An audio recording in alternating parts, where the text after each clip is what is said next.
a lot about, This man is in rare form, Why, and I am in real form. But welcome back to the Man Down Podcast. Lamar, Corey, Zoe, and Mel here for your sports pleasure. We're brought to you by the Sports Cave 310 on IG or sportscavetruck.com if you want to order their apparel from the website or from the IG page. Check them out. Make sure you subscribe to us on YouTube. Make sure you share this feed. Let's talk about a lot that's been going on in the NBA and NFL. But you've seen the thumbnail, so you already know what it is in the beginning. But before we get to that, I want to rub something in to Corey real quick because I'm in a championship game for 3 fantasy football leagues. oh my I just God. wanted to say that. I'm gonna save it for later. We'll talk about it later when we get on football, baby. We'll talk about it later. Yeah, we are live, Chris. But I just want. I mean, that is an amazing feat to be in the championship game for 3 out of 3 fantasy football leagues. It's very Means you amazing. picked healthy players. Uh-huh. Good job. Means you Yeah. picked healthy people. Good job. Oh, yeah, three times for 3 leagues, but it's neither here, neither there. Uh, You want it's neither here, neither there. Don't worry about it. Don't worry about it, Corey. Don't worry about it, Corey. the But people, but the people that are supposed to be there ain't there. Your ass got lucky by default and got there. Congratulations. super hater, super hater, super hater. Hey, Lamar, how you feel about that? You think that's something special? Hey, look, I, I quit fantasy for 10 years and it was for a reason. And I came back this year and I see why I quit. So if you win 3, Yeah, hey, it might be a little luck, but there's some skill in there. There's some skill in there. yeah. I think it's both. I think it's got to be a little luck. You got to Yeah. have some luck. I mean, people getting hurt, but remember, my number 1 draft pick, CMC, got hurt last year, and I Yep. still won. And I He only did. won, and I only lost 1 game in that league too. I'm just saying, so Hey, but we also do know, Mel, that you would take any opportunity to go ahead and pat yourself on the back. So we do know that. that is true. That's true. I am a back patter of myself, I but can toot my own horn, but toot. yeah, I would too. But Yeah. nonetheless, let's get let's get into it, man. Let's get into it. Never say I I, will too again. You didn't I, mean it like that, look. I guys. thought we. To be honest with you, I thought this was over after the Dallas Mavericks final series. I thought it was over then. It was a legit. It was actually a legit conversation. What was it? 2012. That that 11, that 12. Mav series. So 9 years ago, it was a legit conversation. 9 years ago, right? But somehow he's like Freddie and Jason mix. Somehow he keeps coming back for a sequel. I'm like, man, I thought we chained them in the lake. I thought we burnt them in the fire. Like so many different things, and he just keep coming back. I think it's sports media just needs something to talk about. But we go talk about it tonight, man. Once and for all, after the last year's failure and the failure the first year he was with LA, and this year so far failure. And the only time they was actually successful, they had to have a 3-month break in a pandemic and a Kobe funeral and COVID and a bubble and all this had to happen for you to go ahead and win a bubble ring, Mickey Mouse ring, AAU tournament. And here it is, we seeing what it really is, man. Is it time to end the GOAT debate? Who won it first? Yeah. Who won it first?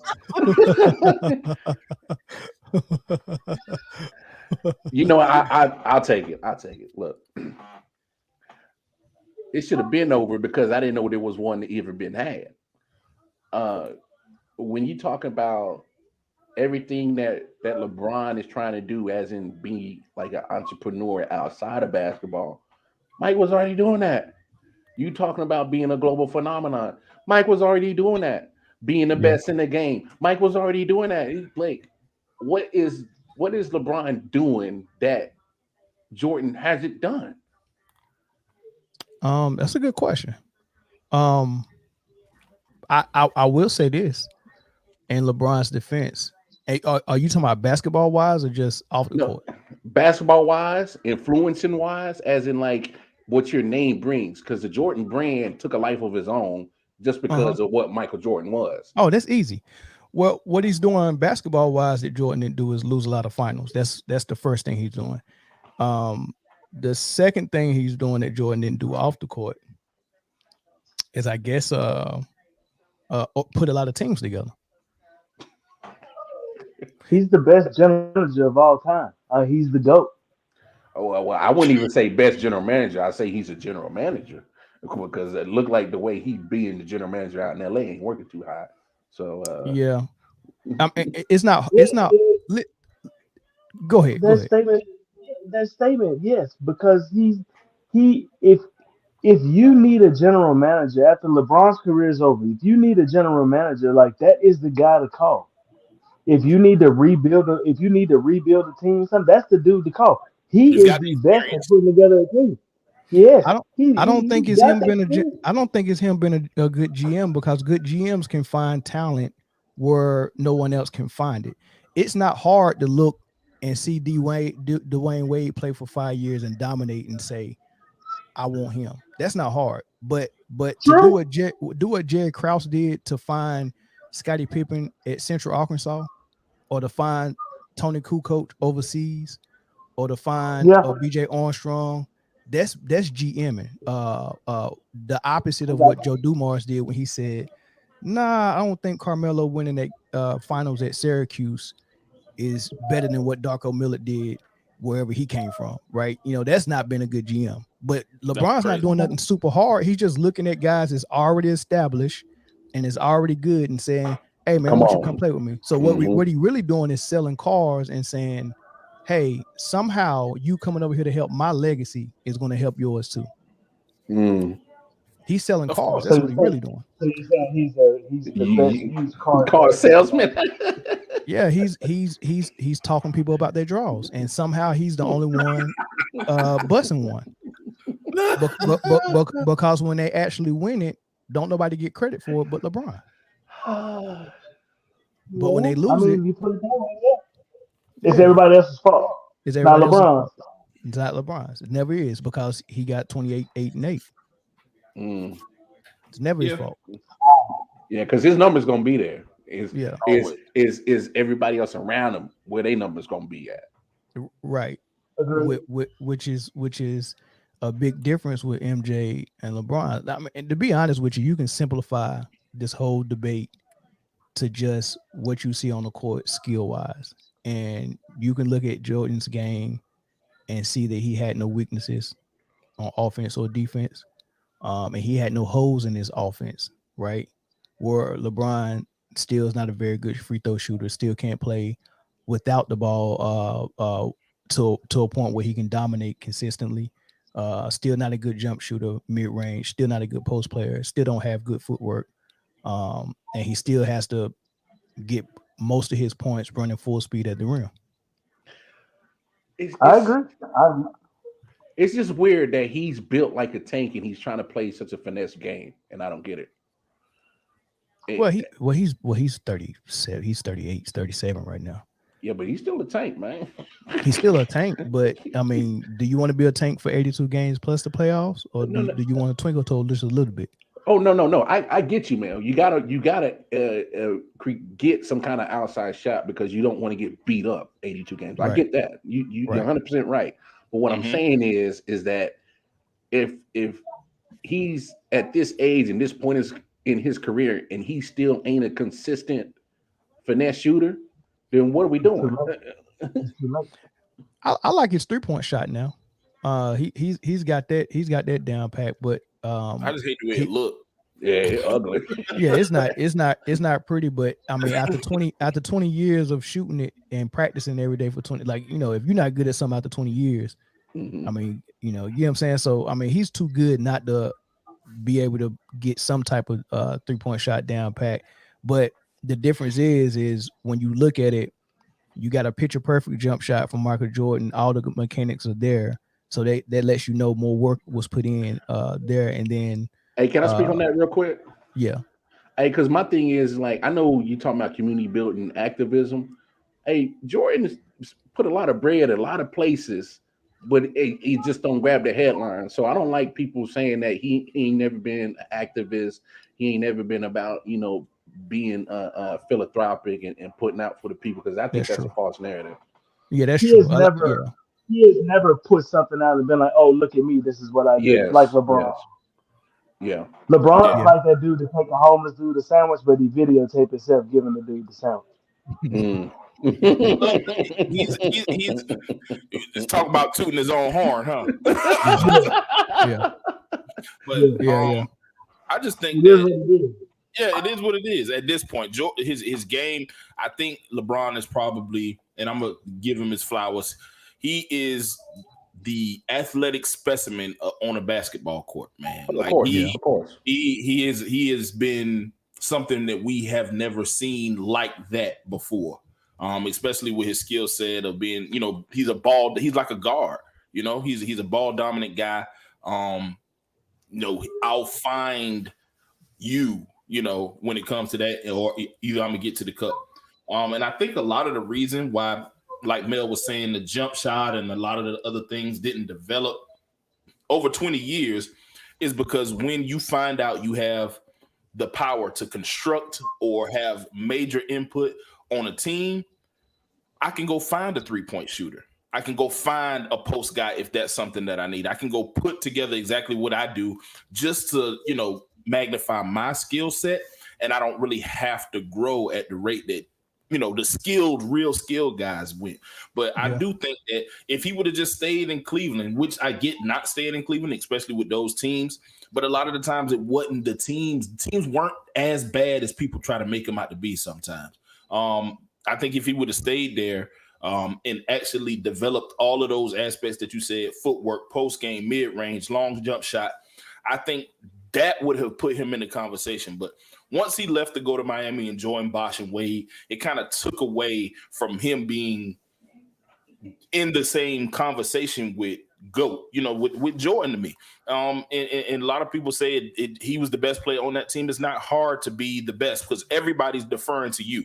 So, I mean, this conversation was over, just like you said, a long time ago. But people are going to do it because he won the ring again. And the closer he gets to 6, which it won't be this year, but the closer he gets to 6, the more he the more the talk will come about. So the more resurrection, the conversation will, exactly, it'll be resurrected almost every year. The bubble ring count? Does that really count? Hell, no. I guess we got to count it, but we don't. Look, how you count a ring? We ain't even have an MVP that season. That's crazy. Who got MVP that year? I don't know. The bubble. Adam Silver got MVP. COVID got MVP in 2020. What's the name? Was part of the MVP. What's the name? The one, the redhead girl that was in the bubble. Rachel Nichols. Rachel Nichols. Oh yeah, I guarantee she was the MVP in that bubble. Oh yeah, she definitely was. Yeah, and Jimmy Butler was the MVP in her bubble. But I will say this. I will say this though. Just because Chris said MJ wasn't active in his community, he actually was. I challenge you, Chris, to Google what MJ was doing throughout his career. Just Google it, and I promise you'll be like, oh shoot, I didn't know MJ was doing it. But hold on, man. I wanted to speak on that too. Like, to me, why does it matter if he did it during his career or after he retired? MJ's gonna do most. He's gonna do more than a lot of people, as in charity and activists and community work. He's gonna do more than a lot of people. So I don't think it matters on the time frame that he did it. He did it, and he didn't have to. And you see how big his name is. That carries a lot of weight. Right. And he's going to middle school camps and giving shoes out to the kids just for showing up. You know what I'm saying? Like. Yeah, I don't know. I just think Mike set the precedent for what LeBron is trying to do now. He set the precedent. That's That facts. ring, this is, I don't agree with this statement at all because nobody even knew the damn season was going to continue. It just happened one week. Okay, the season's going to continue. Like it definitely wouldn't have mattered it wouldn't even been spoke of like the way it is spoke of unless the only reason it's spoken of that way is because LeBron won. If anybody else would have won, they would have been like, yeah, they won the bubble ring. You know what I mean? But it's LeBron, so it is hyped up to where it's like this big championship. But it was like a 3 month break. Half the teams in the NBA were there, plus one that got kicked out early, but they won all 8 games, so they probably should have stayed in the playoffs. You know what I mean? Like it's just crazy. Like the whole Yeah. thing was wild. Hey Corey, I'll be So honest, bro. Hey Corey, I'll be honest. Even if LeBron didn't mhm. win it, I still feel some type of way about any team that won that championship because it's literally a unprecedented type of season. Everybody had a 3 month layoff. It may have Yeah. Yeah, benefited other people than most, but still a layoff in the middle of the season. You only finish like a week and a half of regular season games that was yeah. left. And then everybody's on the same playing field. There's no home court advantage. Ain't no crowd. You go play in the gym that's empty, full of TV screens, and then you go back to your hotel room and hopefully Rachel Nichols is ready to bust it open. So I mean, it's the same advantage for everybody. Just to put it in perspective, you stupid. Just to put it just to put it in perspective, T.J. Warren. Does anybody remember what T.J. Warren was doing in the bubble? Unstoppable. He was unstoppable to the And point what to happened when he came out? We he ain't was seen back no to being sense. T.J. Warren. He Yeah. was back to being T.J. Warren. That should tell you right that like this man looked like Jordan out there. He was scoring on everybody and anybody 42-point games because it was just like a pickup game in LA Fitness. It was easy. That's what it was. That's exactly what it was, man. That's Mm-hmm. exactly It what it literally was. was with some big TVs. With some big Yeah. TVs. Yeah, that With some bubble makeshift ring fans. was great. I tell you what, uh Bone They call said it that. bubble bitches. Hold on. No, Bone said that ring would count to most people if it was someone other than LeBron that had won, and I agree with that because if some other team would have won it, I probably would feel different about it. I'm gonna be honest with you, but the fact that Why though? I'm gonna explain it. So Okay. the fact that this bubble thing happened, and then the Kobe thing happened, right? And then Okay. everybody was just like, shoot, we know LA getting it now, Man, that story right? written itself. That story Yeah, written we was itself. like, we know LA getting it now, right? Yeah. So it was like, man, it's theirs to lose. Like, how do they not get it right? And then it benefits them. It's so perfect because that was the oldest team in the league. They're the one who benefited the most from the rest. Mhm. Kobe's gone, right? We know how the NBA is, and then LeBron James was the biggest spokesman for going to the bubble. Remember, everybody else was against it. Like, we not going. We fighting for George Floyd. LeBron was the biggest advocate for going. So it's almost like, hey, I'm siding with the NBA, but he did it for selfish reasons. He did it because, hey, if I scratch their back, they go scratch mine, and I need to boost my legacy. I need this ring, right? And I got the best chance to win right now. Y'all not go not give me this bubble this year. I need this. So they went into it. Now, if that all that would have happened, and then somebody would have turned around like Phoenix or Indiana would have won it, I wouldn't be like, dang, they earned their jump because they had everything going against them. Yeah. So that's why Okay. in my mind it would have been You different. put it that way. You put it that way. That makes sense. Hey, Mel. LeBron said, "Oh, I got an opportunity to get a ring. Oh yeah, we playing. Keep the party we- going." Yeah, we I'm playing. okay, Beast Mode. I'm trying to figure out where Jordan was overrated. That's a good question. Please, Call in, please. and I can't. I don't want. I Damn, don't want to Boney, be homie. busy. I don't know about that one. Huh? What is that? Yeah, Tell me where he's call in overrated. Bones. Please. Call in Bones. Because that Chris, is what you would call asinine.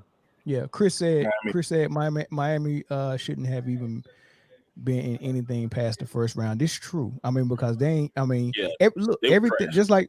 just like Zoe said, everything that happened in the bubble is questionable. TJ Warren being the most unstoppable scorer, Jimmy Butler being the first or second best player in the league, right? Phoenix without Chris Paul being undefeated. Yeah, didn't lose. Right. Zion Williamson and the Pelicans been a playoff team. Like all this stuff. They weren't even supposed to be in it. They made the play in. They made the play in just so Zion can get in. Yo, Chin. Hey guys. Hey, Mama Chin, what's going Come on? on, y'all. Where's the soap? How y'all doing? I've done something to his hair. His hair grow every week. Oh. It'll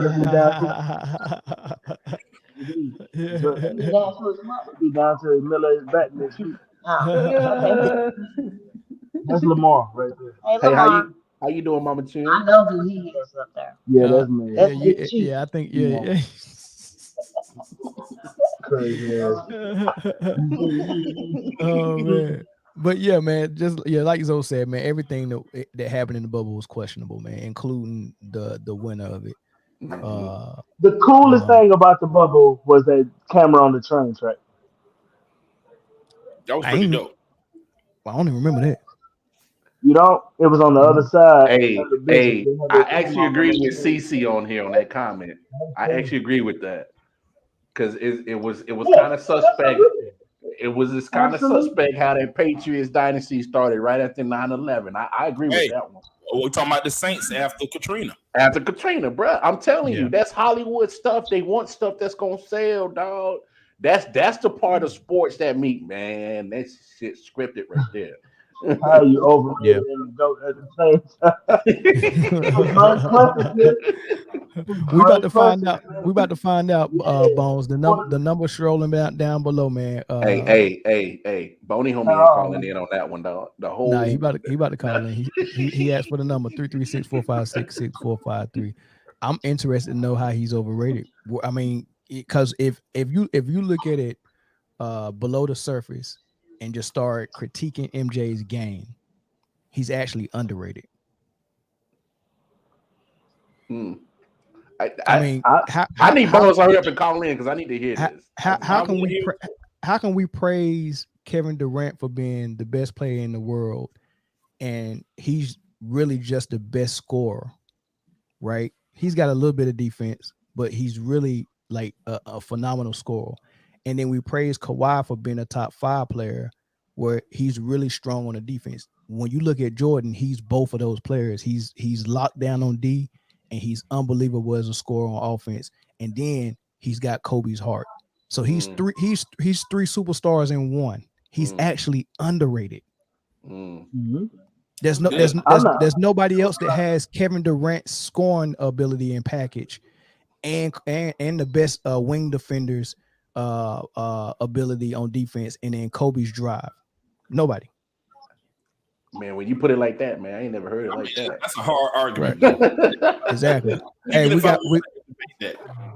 got Bones on the line. What's up, Bones? Man down, we meet again. Boney, you smoking that greenery, bro? I mean, Michael Jordan is the greatest player of all time. But the extent that you make him the greatest player of all time is why he's also the most overrated player of all time. Not just you specifically, but everyone in general. The amount of exaggeration added to his feats to make sure that he is the greatest player of all time when it's not even necessary is why he's the most overrated player of all time. The fact that you guys are telling me that LeBron James shouldn't even be in the conversation anymore, and I'm sure you think he's number 2, but because he went to Miami, he's no longer in the conversation with Michael Jordan, is why Michael Jordan is so overrated.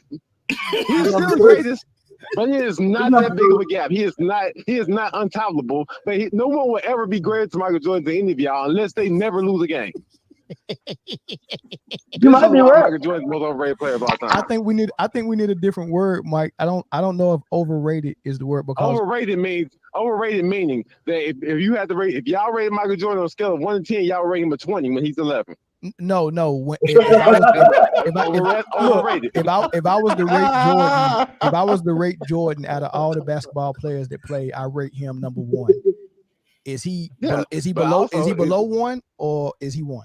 No, he's 1. But if you rated him on a scale of 1 to 10, you would rate him a 20. but he's probably an 11. If we That's grade, overrated. if we That is good. You know That's what? overrated. This is really good. This is I don't really really have. Like, I really like don't have if you anything say to say Michael, to him if you because rated, if you rated, Hey, you hey, rated hey, LeBron a Mel. 9. Hey, If you Mel. rated Michael Jordan, you rate I Michael was Jordan ready as to a kill 20. him. I was Pony. I was ready to kill you, brother. But I got nothing. hey, Hey, hey, I've been hey, sitting on this argument for a long time. I was actually supposed to come on man down like a year ago with this argument. hold on, Mike. Let me take my sweat off. It's getting a little warm in here. Hold on. Hey, but hold on. Hey, I knew White Room Boney Homie was gonna call. I'm like, yo, because I know how his brain thinks, and Yeah, he's a different thinker. yeah, I was like, I'm waiting to hear this. Well, I mean, that's Yeah, kind of why I say I I'm was sure initially it interested. sounded stupid, but No, it didn't sound stupid. I thought you was high as a kite when you said that shit. I still think he's high, but I mean, I thought he was we going all to say do. something. He my couldn't main man shoot. Chris He couldn't. he said incredibly his case actually makes sense. Not saying I know. agree, but he makes a great point. That's exactly that. I couldn't have said it better. That's it right there. That's my thing. Like, all right, like, so no matter what, Michael Jordan is the GOAT. Let's just get that out the way. Okay. But we're not gonna act like we gonna yell 6-0 like Michael Jordan never failed in the playoffs. And like, there's things I can say about Michael Jordan disparagingly that people will act like it never happened. But I don't like saying those things disparagingly because I'm not trying to say he's not the GOAT. Well, we I all mean, objective on this if panel, you so you can say it here. Because, if like, you for look at example, his play, Michael Jordan needed for Michael Jordan to flourish and get that 6 in a row and all that. Everybody had to stop playing. Like, Michael Jordan is not. Everybody acts like Michael Jordan didn't reach his prime until the 90s. When in reality, Michael Jordan is like 2 years younger than Isaiah Thomas. Right. That's true. So it's That like, is true. and it's fair still he would be the GOAT, but people act like he's 6-0 because as soon as he came to his own, he was just greater than everybody by a long shot, and there was nobody comparable. He destroyed Magic and the Lakers. Like, if you ask people about Michael Jordan, his legacy is so much higher than it needs to be. Like, he don't even need that exaggeration because the actual feats are good enough for him to be a GOAT. Why do we need to add on? I'm gonna say one thing, Mike, and then I gotta let Corey again because he wanted to say something. But it's a couple of things you said I wanted to point out. One, the fact that you pointed out his age and how he wasn't that far from Isaiah Thomas. It's two things I want to point out that a lot of people overlook. People say that Michael Jordan started his run because the Detroit Pistons got old. And you just said that Michael Jordan was 2 years younger than Isaiah. Also, on top of that, if the Pistons were old at age, 30, 31, when Jordan started beating them, then how come no one was beating Jordan when he was 35 and 36? Right? Oh, I'm not disagreeing. And see, the thing is, like, that would be a good argument if I was here to say that Michael Jordan is the GOAT. Okay, but, like, he is. So, like, I agree with those statements. I'm saying that I'm saying that for the LeBronites out there, right? I'm not actually saying it to you. So the other thing I'm with you. The other thing I wanted to say is it's funny how the Pistons got old before Jordan started beating them. But Dennis Rodman was on that squad. But when Dennis Rodman was on Jordan's squad 8 years later, he played a lot better. They said that he created a super team for the Bulls. That's a fair argument too. I'm not even gonna disagree with that. Right. Yeah. And the last thing I want to point out is you said something about LeBron going to Miami. I just wanted to throw this out here just for, just to throw it out there. The reason why LeBron couldn't wear number 23 in Miami is because Pat Riley retired 23 for Miami. That's why LeBron switched to number 6. I feel like that's because Miami trash. No, they retired. They retired. we need some jerseys up in this rap. No, fact. And just a fun fact. More than they getting it. Just a fun fact. Michael Jordan had his jersey retired in Miami by Pat Riley, and Pat Riley would not unretire it so LeBron could wear 23. He said, "Nah, pick another number, big dog." You ain't wearing 23. Do something else, bro. Oh man, go ahead, Corey. When Jordan was failing early in his career in the playoffs, right? It wasn't because of Jordan. Jordan was cooking people. I mean, he was absolutely. I mean, he was scoring 50 and 60 points just to stay in the game. You know what I mean? So you can't blame that on Jordan. He was good at everything, right? But at the same time, right? Jordan is like Floyd Mayweather. Jordan is like one of those people. Like you're like Mayweather fought everybody out of their prime, right? But Mayweather was older than all of them. So how can you really say he fought them out of their prime? You know what I mean? Like everybody's like, well, he waited till Manny Pacquiao was out of his prime. He's 3.5 years older than Manny Pacquiao. All right, so So that's a whole different argument. I'm sorry, I'm going to cut you off. no, you good. I mean, but it's on the same Oh, see, lines. Like everybody, with the Mayweather thing, it's a completely different argument because of the fact that Mayweather, the way Mayweather boxes, like to win computer bouts, it's like him being older does not really affect the fact that he punched you in the face 35 times, even though you can still go to the club afterwards because you look fine. Right. So like he's still getting his little taps on you that count for punches. So Yeah. like him getting older. Although I will say, like his speed and stuff was just fucking incredible. Mm-hmm. he never went away. Yeah. He was He hard never to hit. left. So I mean, yeah. I mean, That in itself is a testament, but also like for Manny Pacquiao being older is different from Floyd Mayweather being older, just because of the way they both fight. Yeah. Manny Moore is a boxer, but he's a puncher too. Any more interesting takes on this LeBron thing? And by the way, Mike, I have Kobe ahead of LeBron. Me Thank too. you, because that was about to be my next interesting take. You took it out of my mouth. I was about to say why we ain't up here talking about how Kobe over LeBron. That's what I need to hear. Right. I mean, because if we're saying that Jordan is just obviously the best we've ever seen play, the guy that almost Was like right there. He was almost a clone, dude. Yes. How could he not be considered? he was 95% Mike, bro. Yeah. And he was so good that he made people think Paul Gasol was great. Facts. Yeah, That is facts. Yeah. He- That is People facts. gonna act like, oh, Kobe couldn't have won without Paul. Paul? Hey, let's backtrack, right? Because I like to rank people by their position, right? I like to rank people by their position. Let's do it. Back then, was there 4 power forwards better than Powell? Was it Duncan, Amari, KG. Garnett, Bosh, and Dirk? Was it 5? Was it 5 power forwards better than Paul? At least. I mean, yeah, at least because you already just named 5. Yeah, I just named 5. So You just need yeah, 5 at off least. the top. So if we go back and did some research, we probably could find 5 to different 10. one that was either better or right. Zebo. Yeah. Zebo and Chris took it right out of my mouth. That's good at least. Mhm. Like realistically, like I mean, Paul and like Carlos Boozer was like the same page. Oh, but yeah, but the size We talking different. some The size different 20 and gave 10 Powell. type guys. I think the Yeah, but I'm size just different. saying, like I'm saying, like as far as the skill wise. Yeah. The size different. I mean, I would take Powell over him. Let me phrase that properly. I'm saying Carlos Boozer is right at his heels. You know what I mean? Chris said Kobe was so good, the Lakers signed Powell to help LeBron.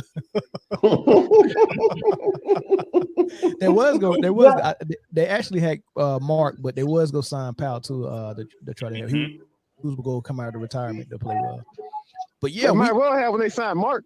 yeah. I mean, Yeah, Kobe. same thing.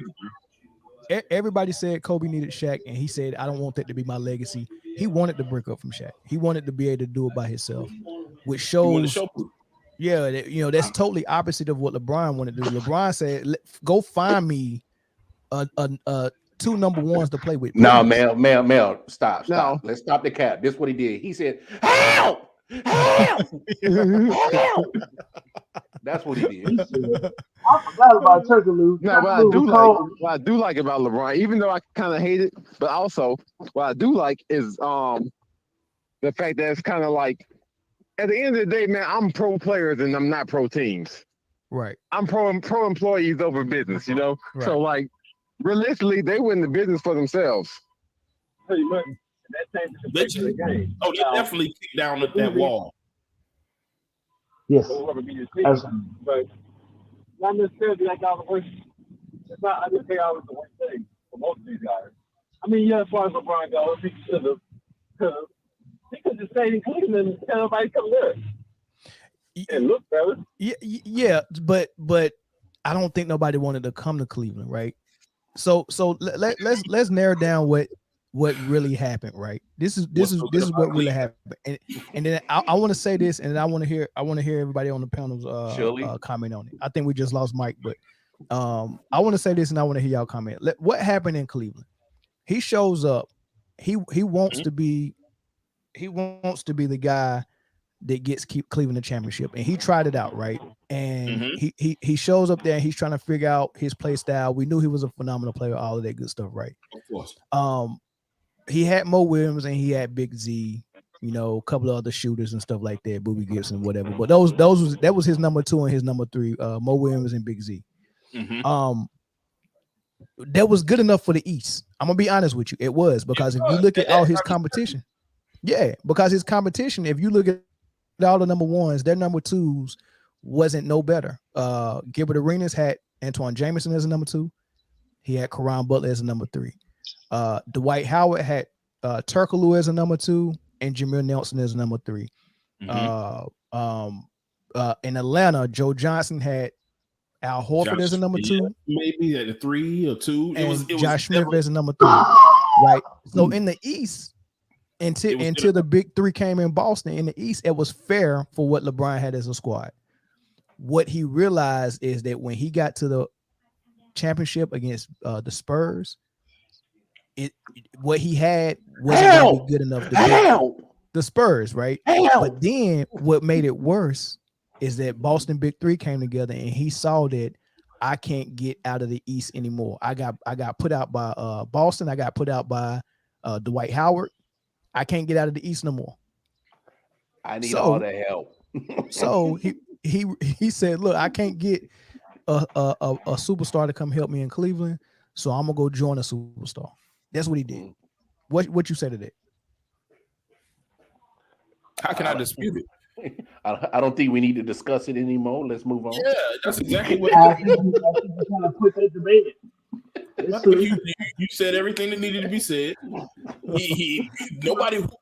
If I had a choice to move right now, if I had a job offer, and they said you can go to Cleveland or you can go to Miami and work this exact same job, and in Miami, it's gone. You're going to be playing with other people who do exceptionally well at this same job. I don't think it is even a conversation that I have to dwell on. I ain't gonna tell my wife we moving to Miami. Like, hey, Zo, all you gotta tell wifey is, hey, baby, no state income tax. We keep more money in our pocket. Keep more money. She's with it. Yeah. And I think 80-degree weather all year round. What's up? All year round. Gone. Wow. I think we're ended there. Unless y'all got something else to say, man, we can move. I mean, hold on. Chris said 2 types of team in pro sports: contenders and ticket sellers. Brian realized that his owner had a ticket seller mindset, and he wasn't trying to win. I agree. Yeah, I can agree with that. Yeah, he had LeBron. He had the big ticket. He had the golden ticket in his hand. I got the golden ticket. He's gonna sell out. He's gonna sell out. We're not worried about seats. LeBron is gonna sell seats just because he's the high school kid that came in and was still good. He's gonna sell no matter what. Hey, Dan Gilbert was Willy Wonka, man. Had the golden ticket, bro. He was. But nonetheless, being drafted there early, 1, 2, or 3, whatever, like Michael Jordan and LeBron was, you're gonna be going to a team that was trash, and in both of their cases, they went to a team that never won before, right? And we can't like a lot of people be like, oh, Jordan had Phil and Jordan had this. Phil wasn't crap. Jordan had a first-year coach. That's what he had. We can't retroactively say or retrospectively say Michael Jordan had Phil. Phil wasn't Phil when Jordan got him. Jordan got a first-year coach. He got an owner who never won and never put a winner together, and he had a general manager who was the same way, right? Michael Jordan set the tone. Michael Jordan showed them he wanted to win, right? That's the difference. That's the difference. And then he went through a super grind to get through Detroit and Boston, and he didn't quit and say they're not giving me what I need. Let me go to another squad. Let me go to LA. Let me go to Detroit. He didn't do that. He said, hey, look, the guys I got, we're good. I'm just gonna keep beating their butt at practice, and they go get in this gym with me, and I'm gonna turn Pippen into a really good player, which he did. That's different from saying I can't do it here. It's too hard. But my brother D Wade is just as good as me. I'm going to go join him. D Wade made himself. Jordan made Pippen. It's totally. But wow, let the church say amen. If you really look at it, LeBron kind of boosted D Wade's legacy. It didn't work so? the other way. Yeah, man. You think LeBron boosted? That was D Wade. That was D Wade. I don't know, Corey. I mean, D Wade was kind of nice on his own.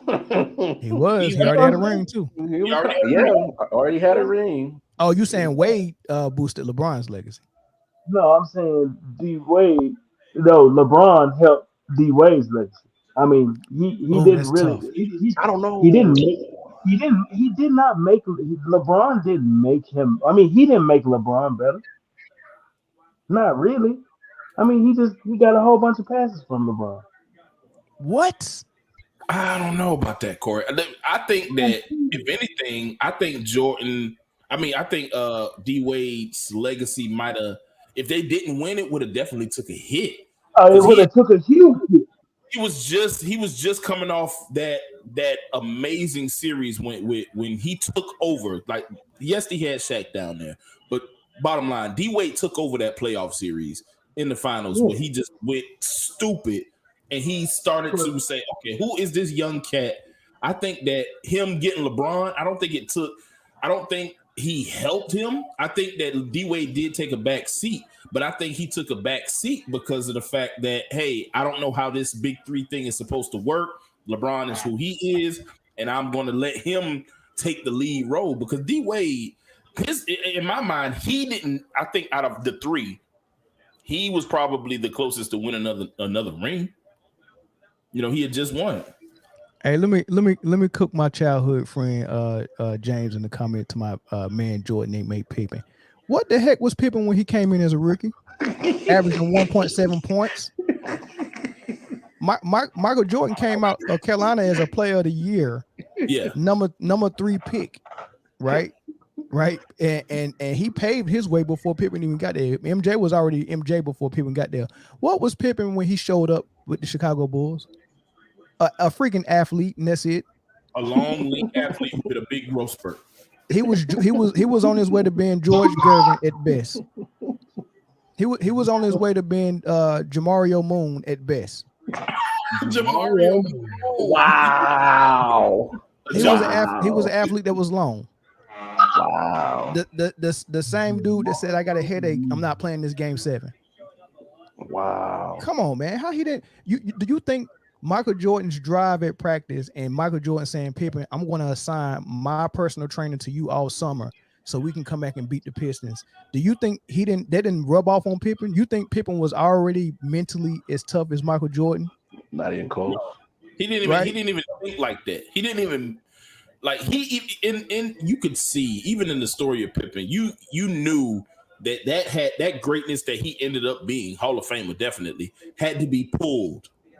And the puller was MJ for everybody on that Bulls team, and that was the thing that added to his greatness. To me, you know, like to be the leader that's a jerk that's gonna punch Steve Kerr in the mouth, but I'm gonna pass you the ball and you need to be there. And you need to knock down this shot. Like that stuff is the stuff that champions are made of to me. Right? Like that's the stuff. Right? I'm gonna be honest with you. That's they won, and Jordan left to go play baseball. Pippen didn't really. I mean, no. Pippen was cooking. No, he was Pippen by then. He couldn't carry the team by himself. No, he carried him. Pippen did his thing. I'm not gonna take that away from him. He did his thing. What I'm saying, if he wouldn't have got to that point, we just gonna make sure Kukoc get the last shot. That's all. Yeah, that's funny. Yeah, but Pippen got to a point where he was a constant all-star and a fringe superstar. He was in the MVP discussion. He almost got it, right?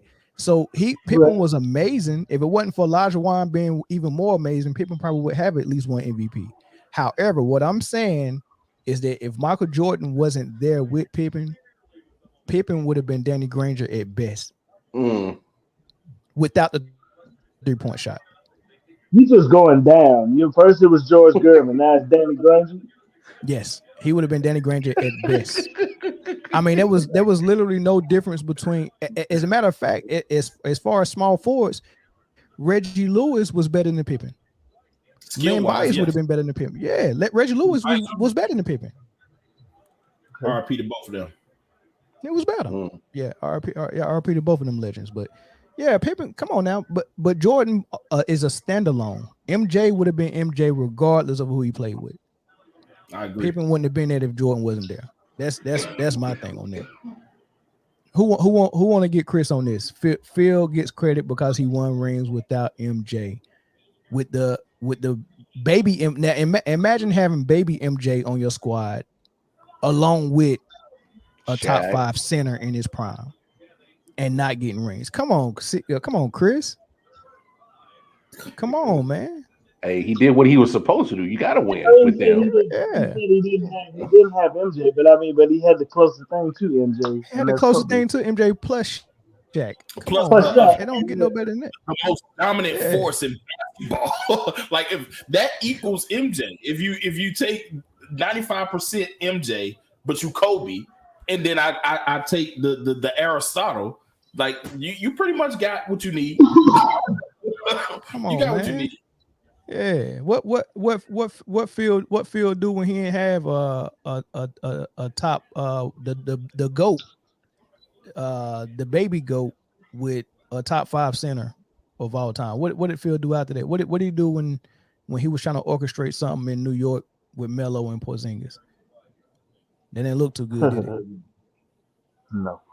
What did he do when Larry Brown outcoached him when Detroit met them in the finals? Point taken. Come on, man. We ain't gonna do that, man. I think we can put this to bed. Yeah. LeBron had no people in Cleveland at all. He also played his contract out before he left Cleveland.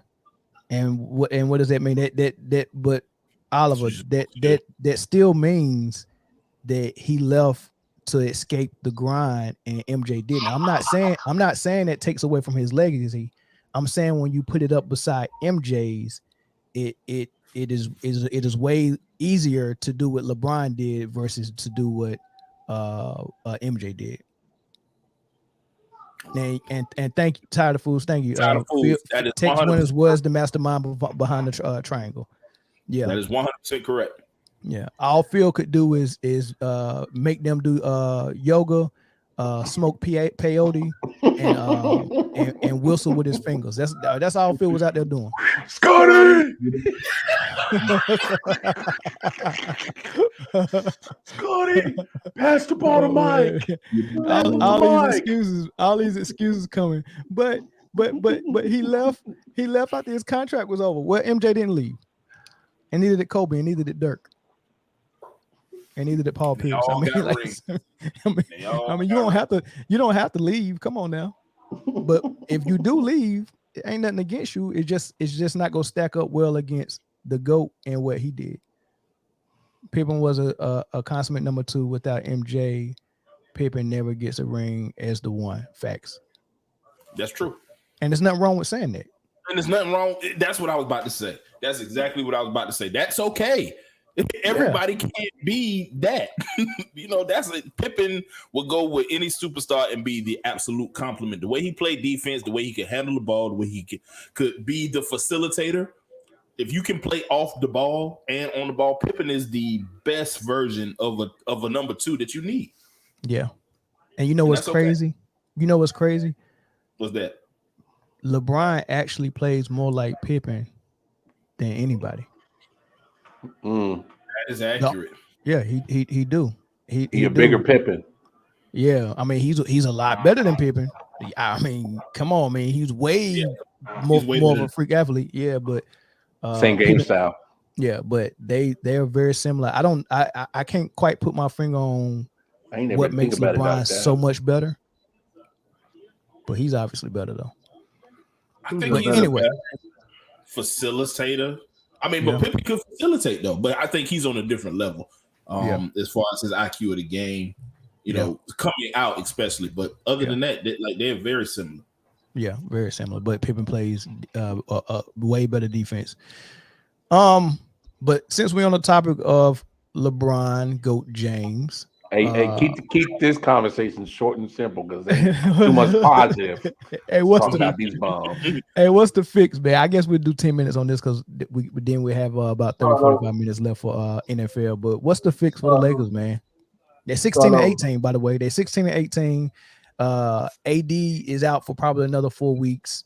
When he come back, we don't know if he gonna be super healthy. And then LeBron still got to make it through 82 games. Russell Westbrook leads the league in turnovers. I think he has 139 turnovers in 30 games. You think he does? You know how many he got. Yo, Bowles is an idiot, man. I think he has 139. Exact number. 139. Hey, that's definitely a motel. That's a hotel lamp behind you. Hey, shut your ass up, Bones. I'm in the Marriott. I'm in Philly. I'm on my way to Jamaica. Hey, go take your ass and go sit down, man. That man is he's in a Motel 7. I am everywhere, man. I am everywhere. Hey, is very observant, Bones. You are very observant. Hey, can I do something real quick, Zoe? Go ahead. I kind of broke this down on the video that I dropped before we went live, so y'all could see it. But I'm gonna let y'all see it real quick, right? Okay. First, I'm gonna just run through it real quick. First and foremost, here's Rob Pelinka's quote on why they bought Westbrook in. Their bright idea was to have someone to take the load off of LeBron,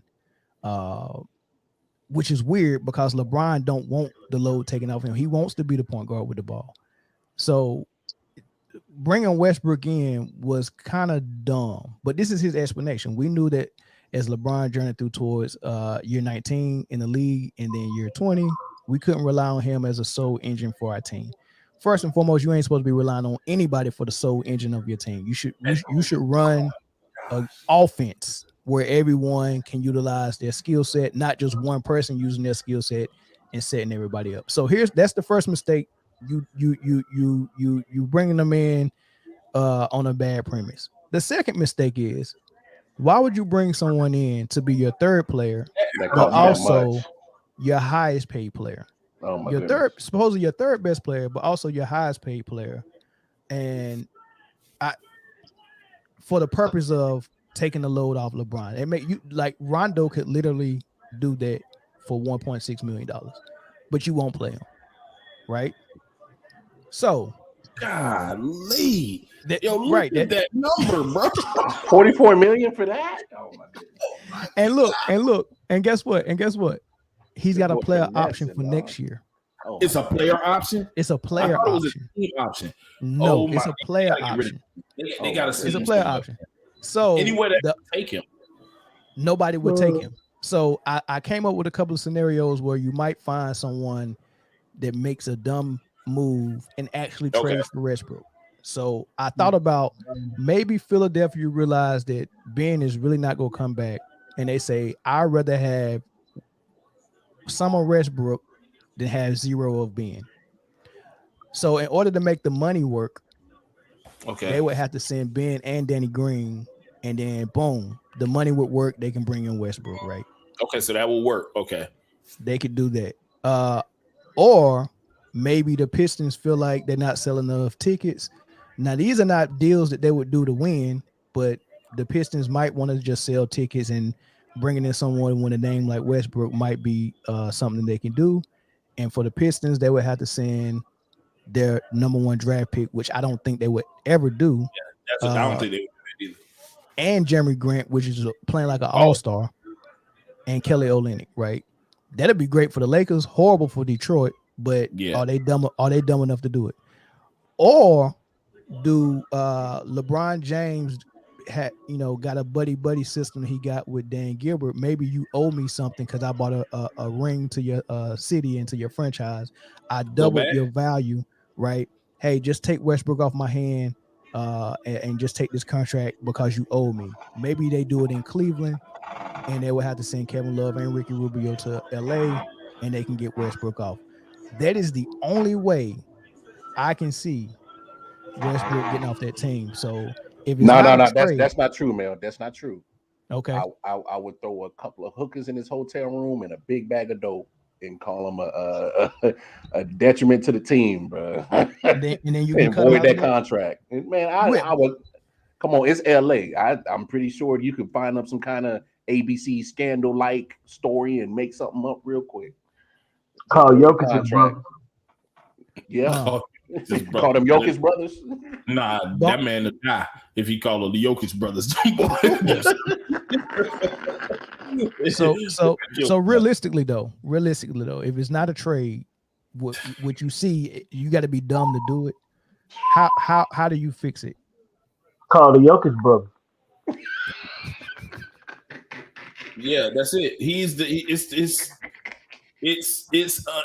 That's the like. How else can you fix paying your third best player $44 million and he's not good? like he's just not good. Like, and this is. And I like Russell Westbrook, the player. I love somebody with the heart that Westbrook got. Like he's 110 miles per hour all the time. He always feel like he got a chance, and he plays hard. But in a system where you need, according to Rob Pelinka, where you got him to be the guy to take the load off LeBron. Yeah, that makes no sense. I think what he meant. I think when he meant to say it, and I sort of said something like that before, was that I think Russ is supposed to take the load when LeBron's not on the court. Somebody that plays similar to LeBron. Right. It's not when LeBron is on the court, because LeBron is going to be LeBron when LeBron is on the court. You ain't got nobody taking the load from him then. It's when, but you still paid. In other words, you paid your second team point guard $44 million. It's the worst trade ever, man. And somebody did it twice. Oh man. The Rockets did it, and then the Rockets was like, "Oh heck, nah." 1 year of Russ, the Rockets was like, "Nah, man." Sent him to the Wizards, and the Wizards 1 year of Russ was like, "Nah, man." Sent him to LA. What was they thinking, man? So, man, me and Corey were talking about before we were on the show. So y'all saw the meme when they was in the bubble and the Lakers played the Rockets when Russ was the Rockets. Yeah. And they guarded the man almost 7 to 8 feet off the 3-point line, and we dared them to shoot the 3-point shot. Yeah. And they was like, "Oh, you can have that all day." Yeah. And the meme said, "Yeah, we guarded you like this, but somehow you the piece, you the missing piece, you the savior." Yeah. Makes no sense. That ain't how it works. It's bad. Look, that team was poorly put together, and I spoke about it last time on the show, last Tuesday. I think it goes a little bit further than LeBron. I agree with you, Corey. I think LeBron's being GM down here, but he's doing a terrible job. But the Lakers were going in a bad direction anyway. They keep getting rid of young talent and don't let it blossom. And you keep bringing in these old jokers, dog. They ain't got no draft picks no more either. Yeah, like that's what I was about. That was my next question. What is their draft capital like? Like, because Talon Horton Tucker is the only guy that is considered young in the NBA. You know, like he's still a young player. I think he could develop into whatever he's gonna become. But who else on that team is young? Like, who's young? Nah, that's all. Just Malik Monk, Kendrick Nunn, and Horton Tucker. That's it. And then the young sharpshooter number 15, Ty the Fool said, salute fellas. He said, Lakers' number one problem is still defense. Unfortunately, Russ is a turnover and a defense problem. Yeah, like you are 100% correct. That's crazy to be as athletic as he is in the Russ 6'4", 6'3", 6'4", yeah, 6'3", point guard, and as athletic as he is, and still be a problem on defense. Russ don't. And I'm gonna say this because he's in the NBA, so whatever. His basketball IQ bothers me. It bothers me. It bothers me. It's not really that though. So I think that he's overly aggressive. He gets in foul trouble way too quick, right? Mm-hmm. Then he can't play defense, right? Because you can't press him if you're in foul trouble because you're gonna get some fouls if you really up on somebody. Bro, look at this these nigga. turnovers. What is this? What is this? Oh, look at Hey, but hold on. Hey, but they won't bring back Isaiah Thomas on another 10-day that's contract. crazy to me. Which is crazy to me. Isaiah Thomas, let me tell you something. That man was 5'5", whatever he is, balling. Like, at least offensively, you have somebody who is not a liability. Russ, you can't. You it's a crapshoot. 1 minute he's 3 for 18. The next minute he might have a good game, and people want to magnify that. But then the next game he's 2 for 12. Bro, how are you a liability on the whole court? Yeah. on both ends. You And know What I'm saying it's not just offense, it's not just defense, it's both sides. What are you When you doing? start celebrating shit that you're not supposed to do, like Russ didn't have 10 turnovers tonight. Like you're not supposed to have that. When you do that, that's when you know it's bad. Yeah. This the thing though. This is the thing. When your offense, like everybody got like a go-to move, like Tim Duncan. Well, Tim Duncan had several in the post. Like he was just lethal. Everybody got to go to. Russ's go-to move is running full speed. That's true. That's how he create opportunities for himself. What is this? Oh my God. I can't watch. Hey, turn this off, man. Turn this off, man. I can't look at this no more, bro. This is crazy. This is crazy. No, this is disgusting. This man is getting paid $44 million for this. I have never in my life seen somebody Hey, damn man. Hey, Lakers, give me a 10-day contract. I can do this for $44 million. I can do this for $44 This is million. amazing. Mel, this was good. I saw some of it. I didn't watch the whole thing because I was trying to get back to the house so I could get on for the show. This is amazing. Yeah. I have never seen turnovers like this. Because you got to be running full speed to get a shot off. No, it's not amazing. It's Russell Westbrook. My God, look at him. He's out of control. That was 1-on-4. 1-on-4 again. You the point guard. Like you the point guard. You're supposed to be getting us in sets. You like when you're supposed to be able to read the game and have a feel for it and say, I need to get this guy a shot. Kind of like how Tom Brady manages all those receiving targets he got. He knows when, oh man, I ain't hit Grunk in a while. It's time for me to go to Grunk. Oh, I ain't hit AB. I'm trying to keep everybody happy. He's not trying to keep everybody happy on the squad, and that's what you're supposed to do as the point guard. Bro, I'm at this point where I think anybody that defends Russell Westbrook for a good player is worse than a LeBron name. I'm at this point. Yeah, and remember, his coach in OKC said that he was definitely a top 3 point guard of all time. No one does what he does at the point guard position. Remember, he said that last year. He's right about that. No one does what he does at the point guard. Hey, Beast Mode said Russ played the exact same way his little brother used him on 2K. Turbo. I hate playing kids in 2K because they would turbo you all the way to death. All game. The whole game. Hey, they be mad if you turn the stamina on. They player be gassed out at halftime. Oh man. All right, man. Let's move to football. Hey, Chris said me being a KD and OKC fan, I've been trying to tell people that Russ was always a problem. I agree, man. Like, and KD put up with it for 7 years. Mm-hmm. He was trying to tell everybody, and everybody thought that he was trying to throw shots when he went on that Gilly the Kids podcast, and he said, "Who's your top 5 teammates?" And he didn't name Russ. He meant it. He meant that. Steph, Draymond. I think the 5th person he named was Serge Ibaka. And he was like, "Hey man, somebody missing, bro." He was like, "Who missing?"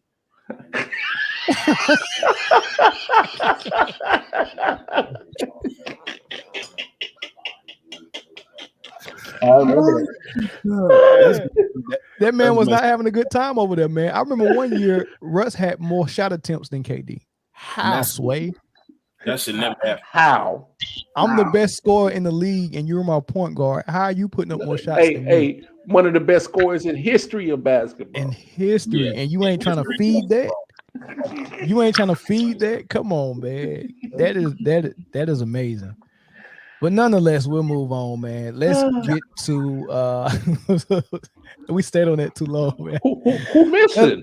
Let's go to NFL, man, and let's go to week 16, and let's start with the Cowboys game. Yeah, and get it I'll out of the let way. Corey- Get it out of the way. I'll let Corey get that out of the way. Go ahead, Corey. Get your stuff off, man. Get your stuff off, Corey. They wanted Dallas.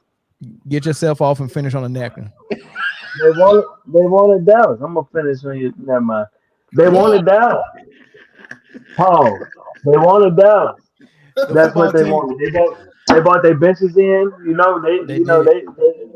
wanted Dallas. They bought their benches in on a 75-degree night with a stadium that was closed. Heated benches. That's And crazy. yeah, and it completely backfired. No, I mean the Cowboys. The game started. Cowboys went 3 and out. It was kind of just like a whatever drive. Kind of feeling it out. And then they decided that they were gonna test. They were gonna say, hey, who's the number 2 seed, Christopher? Why you had to say his name like that? He owe you money. Because he said Corey. So I said Christopher. Byron. Yeah, but I mean, Trey. Yes, that's the tone. He set the tone for the whole game. Really, defense played well, offense played well. Finally, and yeah, I mean they put a 50-piece plus a little 6-pack. I'm not 50. impressed. And you don't have to be. Yeah, I'm not impressed. They won't do it again. No. I mean, how many teams score 56 points in the NFL? Yeah, people don't do that. They don't do that. Hey, No, that's it won't. interesting. But hey, De Niro, as soon as we get to the, as soon as we get there, Hey, that was Corey's hot take.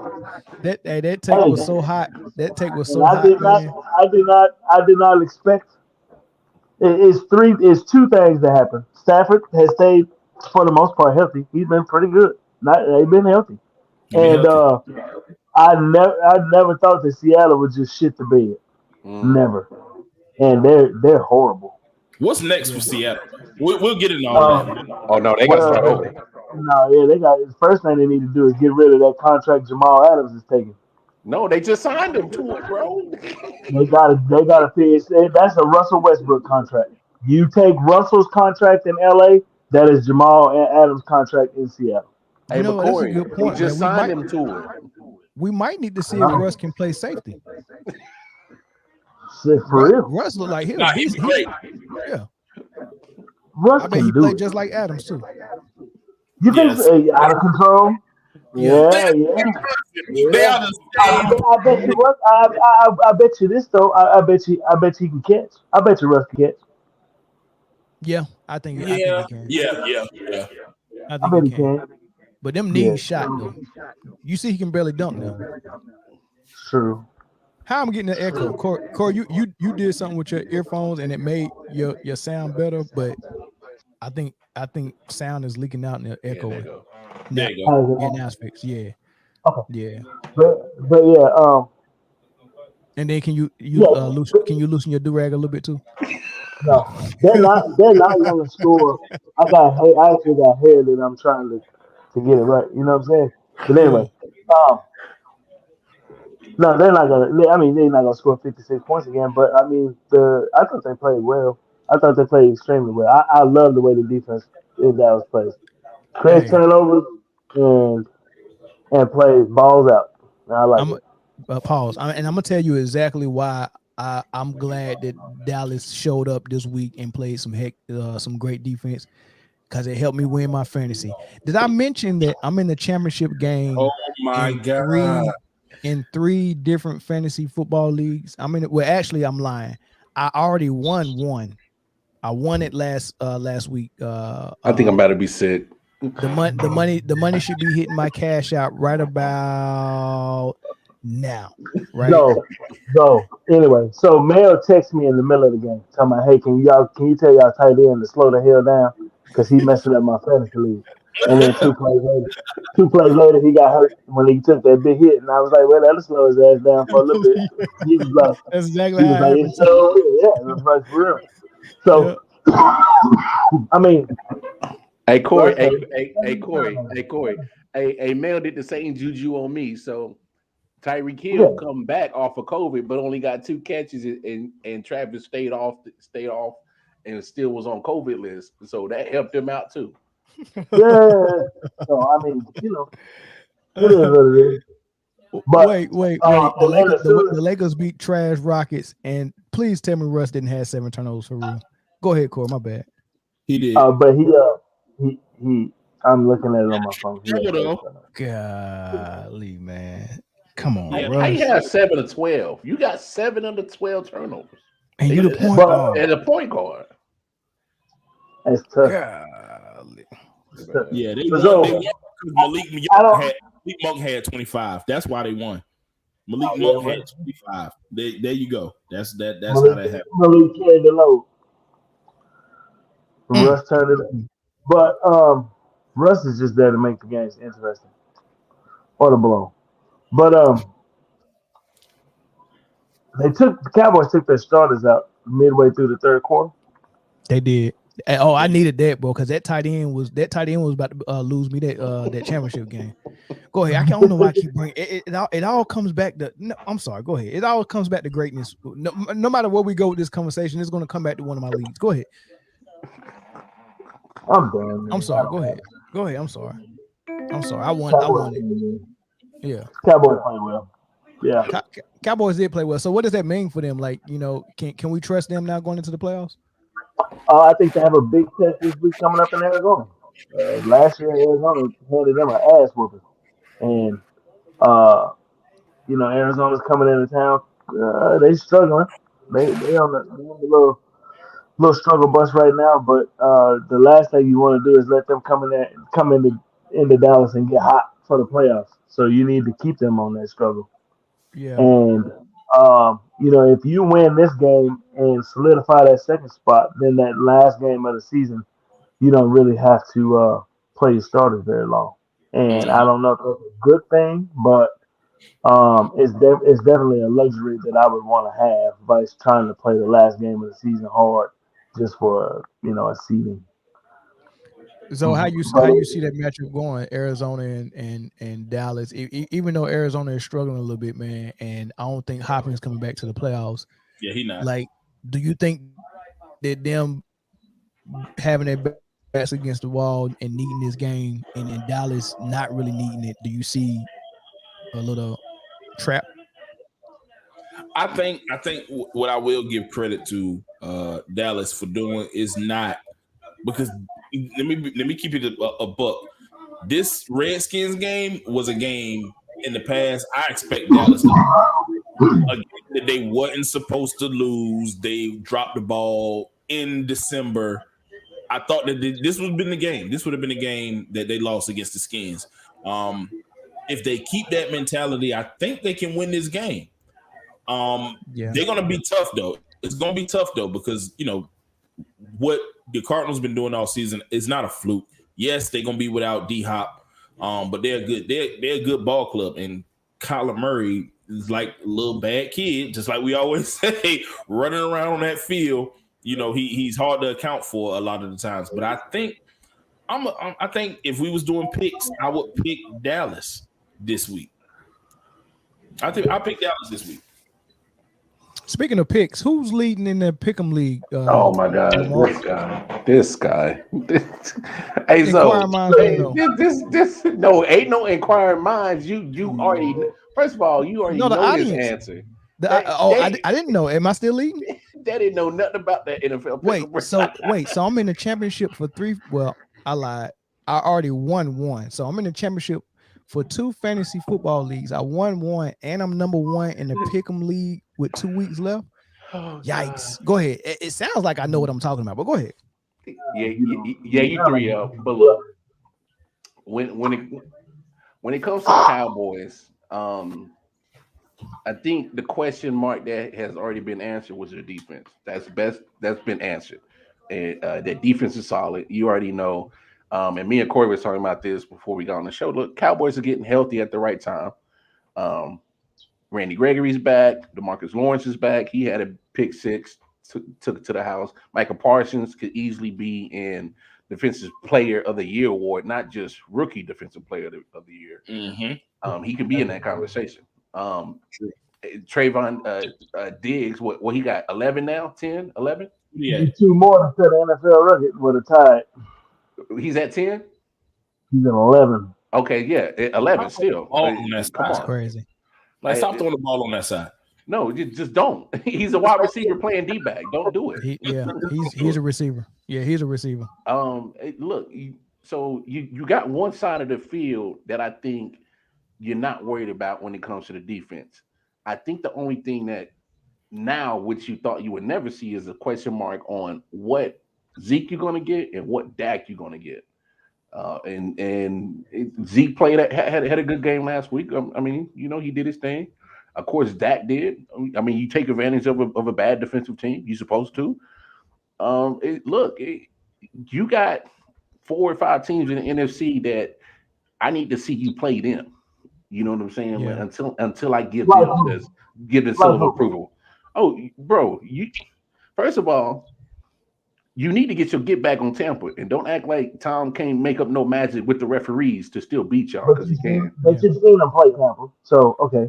Who do you need to see him play? But you lost though. You lost. I mean, yeah. I mean, but anybody was going to lose that game because that's a game they definitely should have won. Don't think. I think the Rams can match up well with y'all. Okay.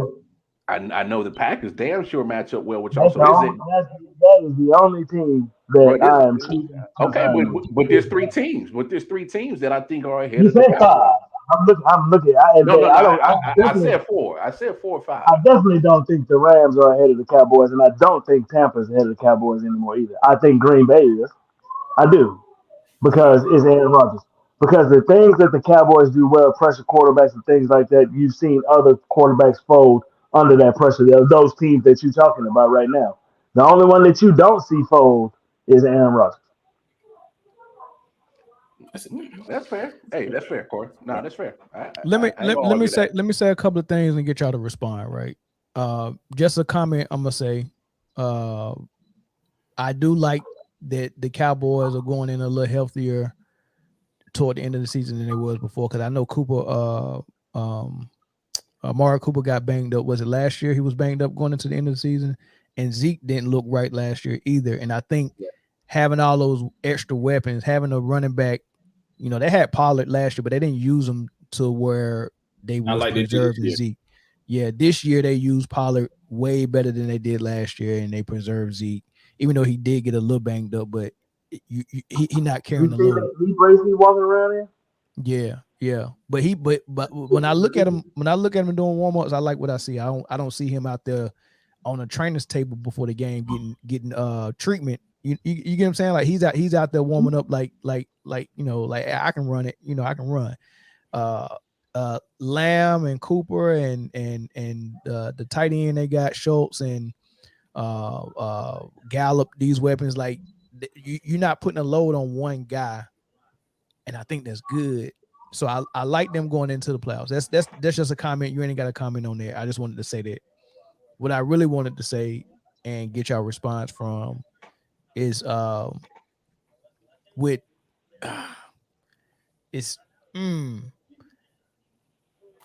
just looking at this next game coming up. No D-Hop, right? Diggs is supposed to be a shutdown corner. Well, y'all, who y'all gonna line him up with? Like I feel like he got to have a challenge. Like, last week it was McLaren, and he got up for that. Like, who do y'all put him on to challenge him for him not to go to sleep a little bit? If they're smart, they put him on Zach Ertz. Okay. Christian Kirk, maybe? Chris said Kirk. I mean, why not AJ Green, though? Yeah, because AJ Green is not going to do AJ Green things anymore because he's not AJ Green. He's still AJ Green, but he's not that AJ Green anymore. Their biggest weapon is probably Christian Kirk. Probably. But the majority of the passes are going to Zach Ertz. Yeah. He's the one that's catching the most passes right now. I don't think they go do that though. I just don't. I mean, cause it ain't like Hurts is go line up wide. No, he's not. So I mean, so how do you explain to me how your number one corner ends up on a tight end? It's lining up on the line sometime. Most That's of the time. Arizona's biggest weapon on offense right now. The biggest weapon. He's just Yeah. gonna have to stand right there by the linebacker. I mean, Refresh my memory. Is the Cowboys playing man most of the time? they play a lot of man coverage. A lot of man defense. A lot of Which, man. I got to give credit to Dan Quinn on that. Like, I did not expect that. No, I didn't think they had the personnel to man coverage. I mean, this was the whole conversation at the beginning of the season. Yeah, we just I always thought the offense would be decent, but I said the Cowboys will go as far as their defense will take them, and it's pretty far so far. Let me take this call. Go ahead, Corey. My bad. Go ahead. No, go ahead, Corey. Go ahead. Take it off. No, finish what you're saying. He on the line. I wait. I'll wait for your statement. No, it was just the defense is playing. They're playing pretty well, and it has to be a testament to Dan Quinn because I mean you added some additions to it. I mean, nothing really big. I mean, Marcus Kennedy, you got Casey and Keanu Neal. These dudes aren't household names. They're not superstars. They're decent players, right? But they fit Dan Quinn's system well, right? But then you add Micah Parsons in the draft, which was, I mean, he's a 4-3 linebacker. I mean, the last time he played was 2019. I didn't really remember him getting after quarterbacks like that. But he can get out the quarterback. He can get out the quarterback and you cover. He can do both. He's special, but he got to keep the pedal to the metal, man, because you don't want to be a freak and then end up fizzing out like Curse. Go ahead, caller. What up, y'all? It's Chris. What's up, man? What up, Chris? I say you don't line him up against AJ Green because it's not a challenge, just for the simple fact that AJ Green don't know how to turn around. I can't hear you. I can't hear you. You said AJ Green. I'm not gonna let you rag on AJ Green. AJ Green's still that dude. Man, he did it 75% to of the time.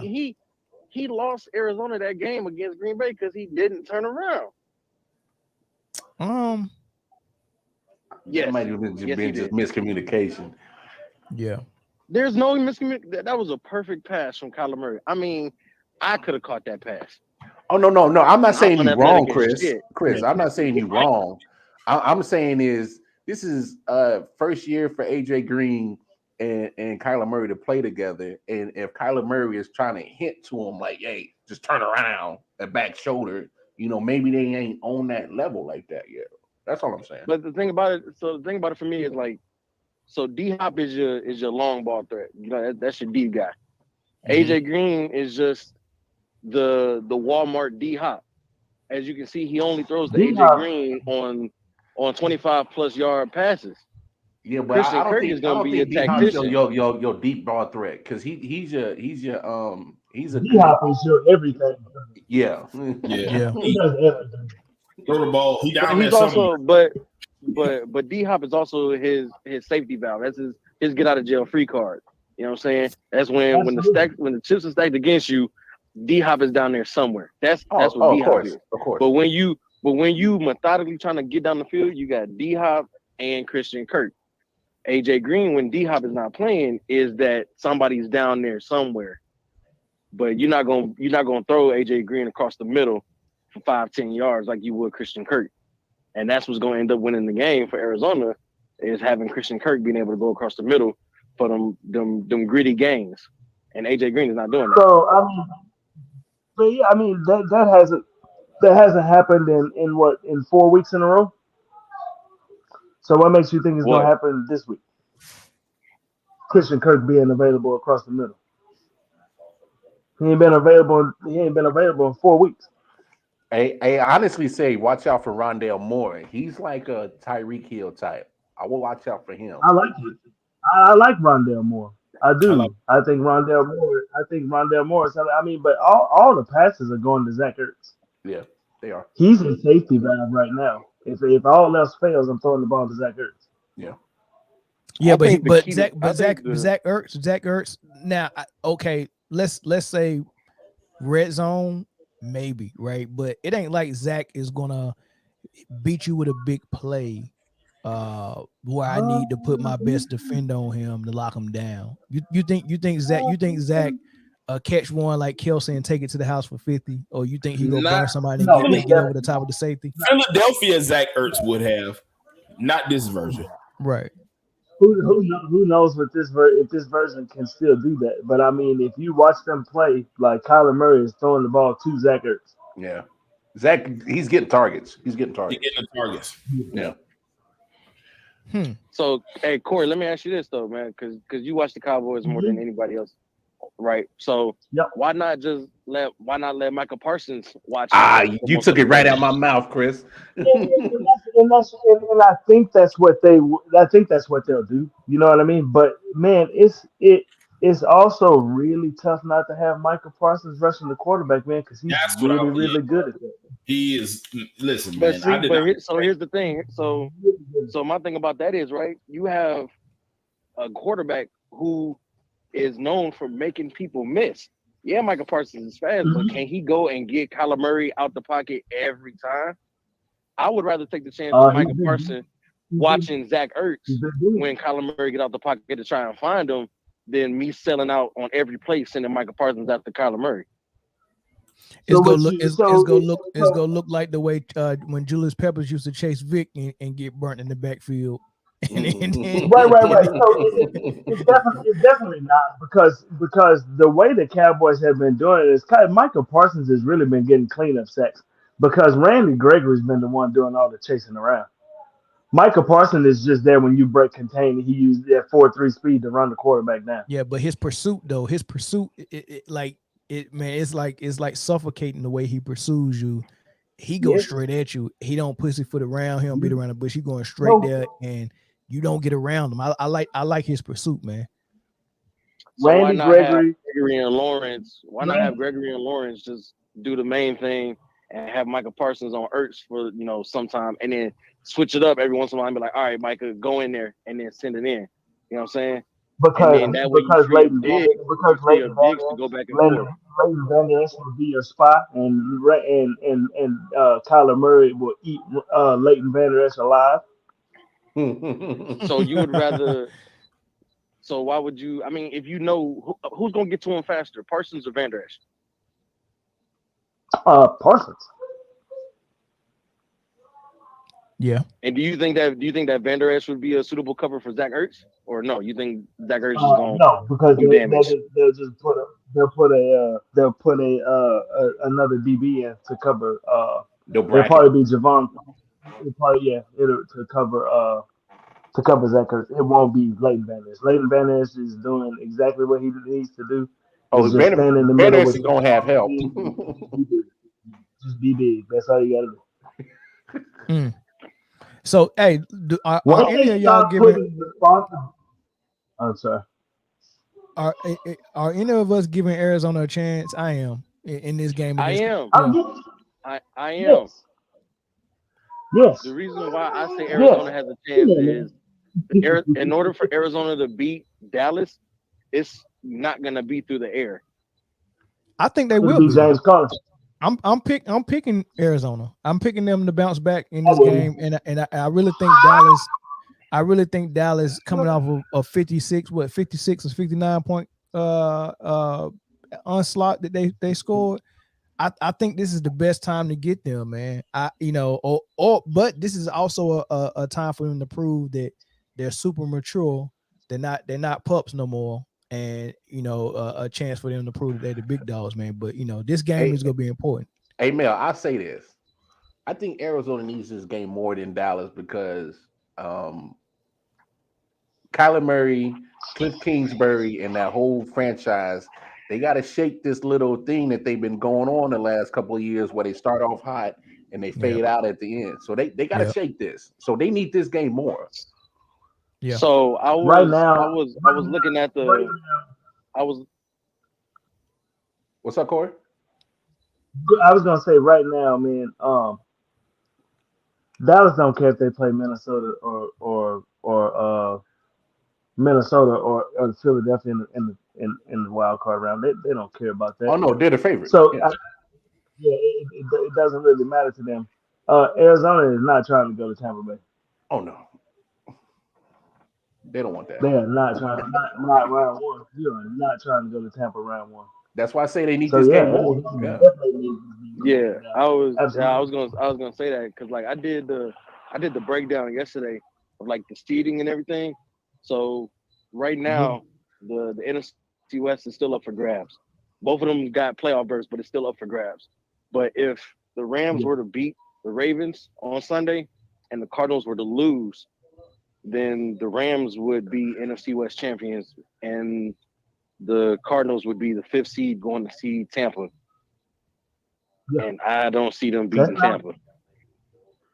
You don't want to go. You don't want to play them round one. Nah, Not in time. Arizona would do them actually themselves a favor by losing and drop to the 6th seed, and then go see the Rams. We can go ahead and move to what the playoff picture look like, man. And we'll start with the AFC, man. Like who's the favorite in your opinion? Come on, man. And okay, you know who the favorite is. Don't do that. Who's the favorite? Come on, man. You got. So Mel, I ain't gonna lie, bro. Mel, I ain't gonna lie. The Chiefs made a believer out of me because them motherfuckers look like ass at the beginning of the season, and they don't want like what 8 straight, and they the only team in the AFC to secure a playoff berth. That's wild. Right. I can dig it. I really can dig it. I did it. I'm gonna tell you though, man. The way football works, especially in December, is running the ball and playing good defense, right? Yep. Who does that better? Who does that the best in the AFC? Oh, the Colts probably do that the best. No,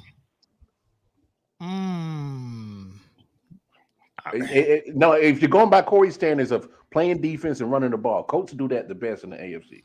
Well, you got a couple of teams that do it well enough, right? Right. So I think the Patriots do it well. I think the Colts do it well. And I think the Chiefs do it well. Surprisingly, the Browns do it well too, but Baker Mayfield fucks it up for the rest of them. Yeah, Baker cancels whatever they do well on the ground. Baker cancels it out. Baker one Baker Mayfield drive away from the Cowboys being the number 1 seed too. Oh, that's hilarious. Yeah.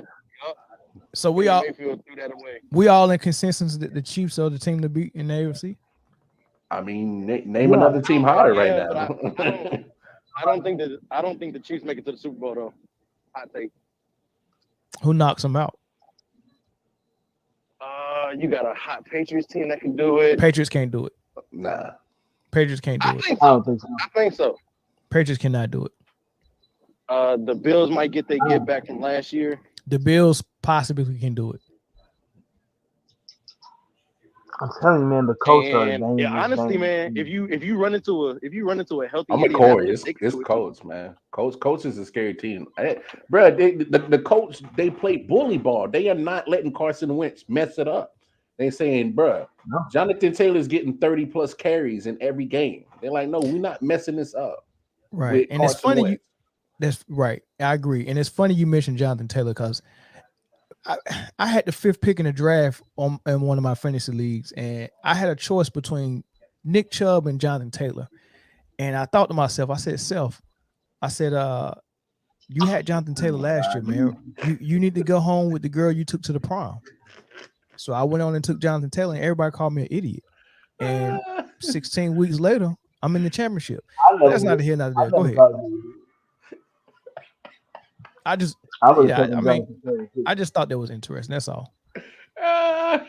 Pardon my interrupts. I'm sorry. Go ahead. No, pardon your horn Mel too. really get on my nerves. Mel really get on my nerves, bro. I did sleep at the Holiday Inn last night. That was the most annoying thing that you said the whole podcast.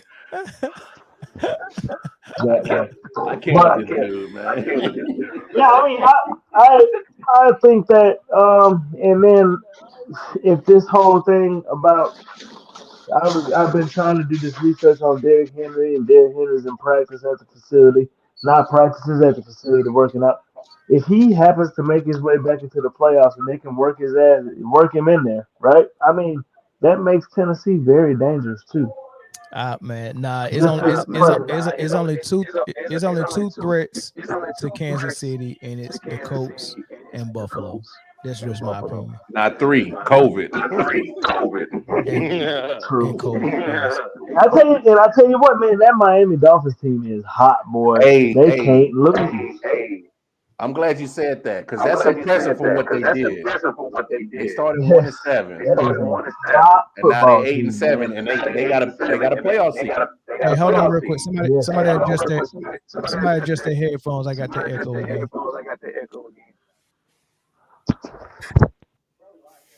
Check. All right, it's gone. No, I'm sorry, it's back. It's gone. So you just came back in. See if you can go into your settings and turn the echo cancellation on.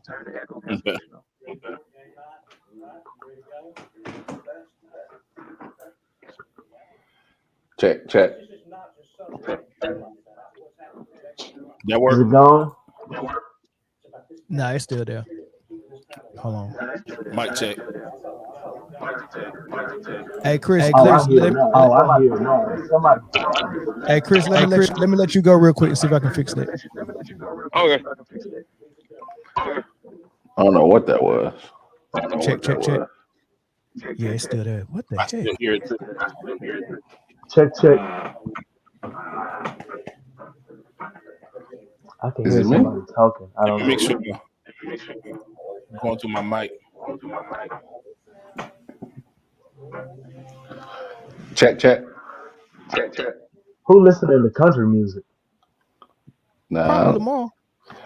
What's up, Dino? Oh, you know what? Let me go through the process of elimination. Let me mute y'all mic and then see if it go away. And check. Corey, is yours.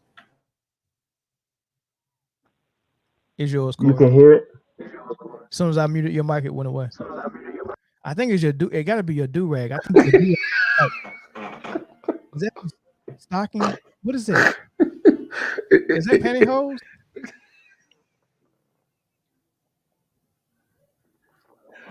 Man, stop. That man got some silk drawers on his head, boy. Stop. Boy, stop. That's my dog. I love Corey. We get so bad.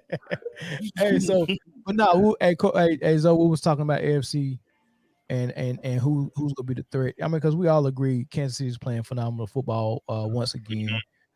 They got out of that slump, and then they got the X factor at quarterback. So if they can keep playing defense and they can stay disciplined on offense as far as making sure they run the ball. Remember, I said that several weeks ago, Lamar.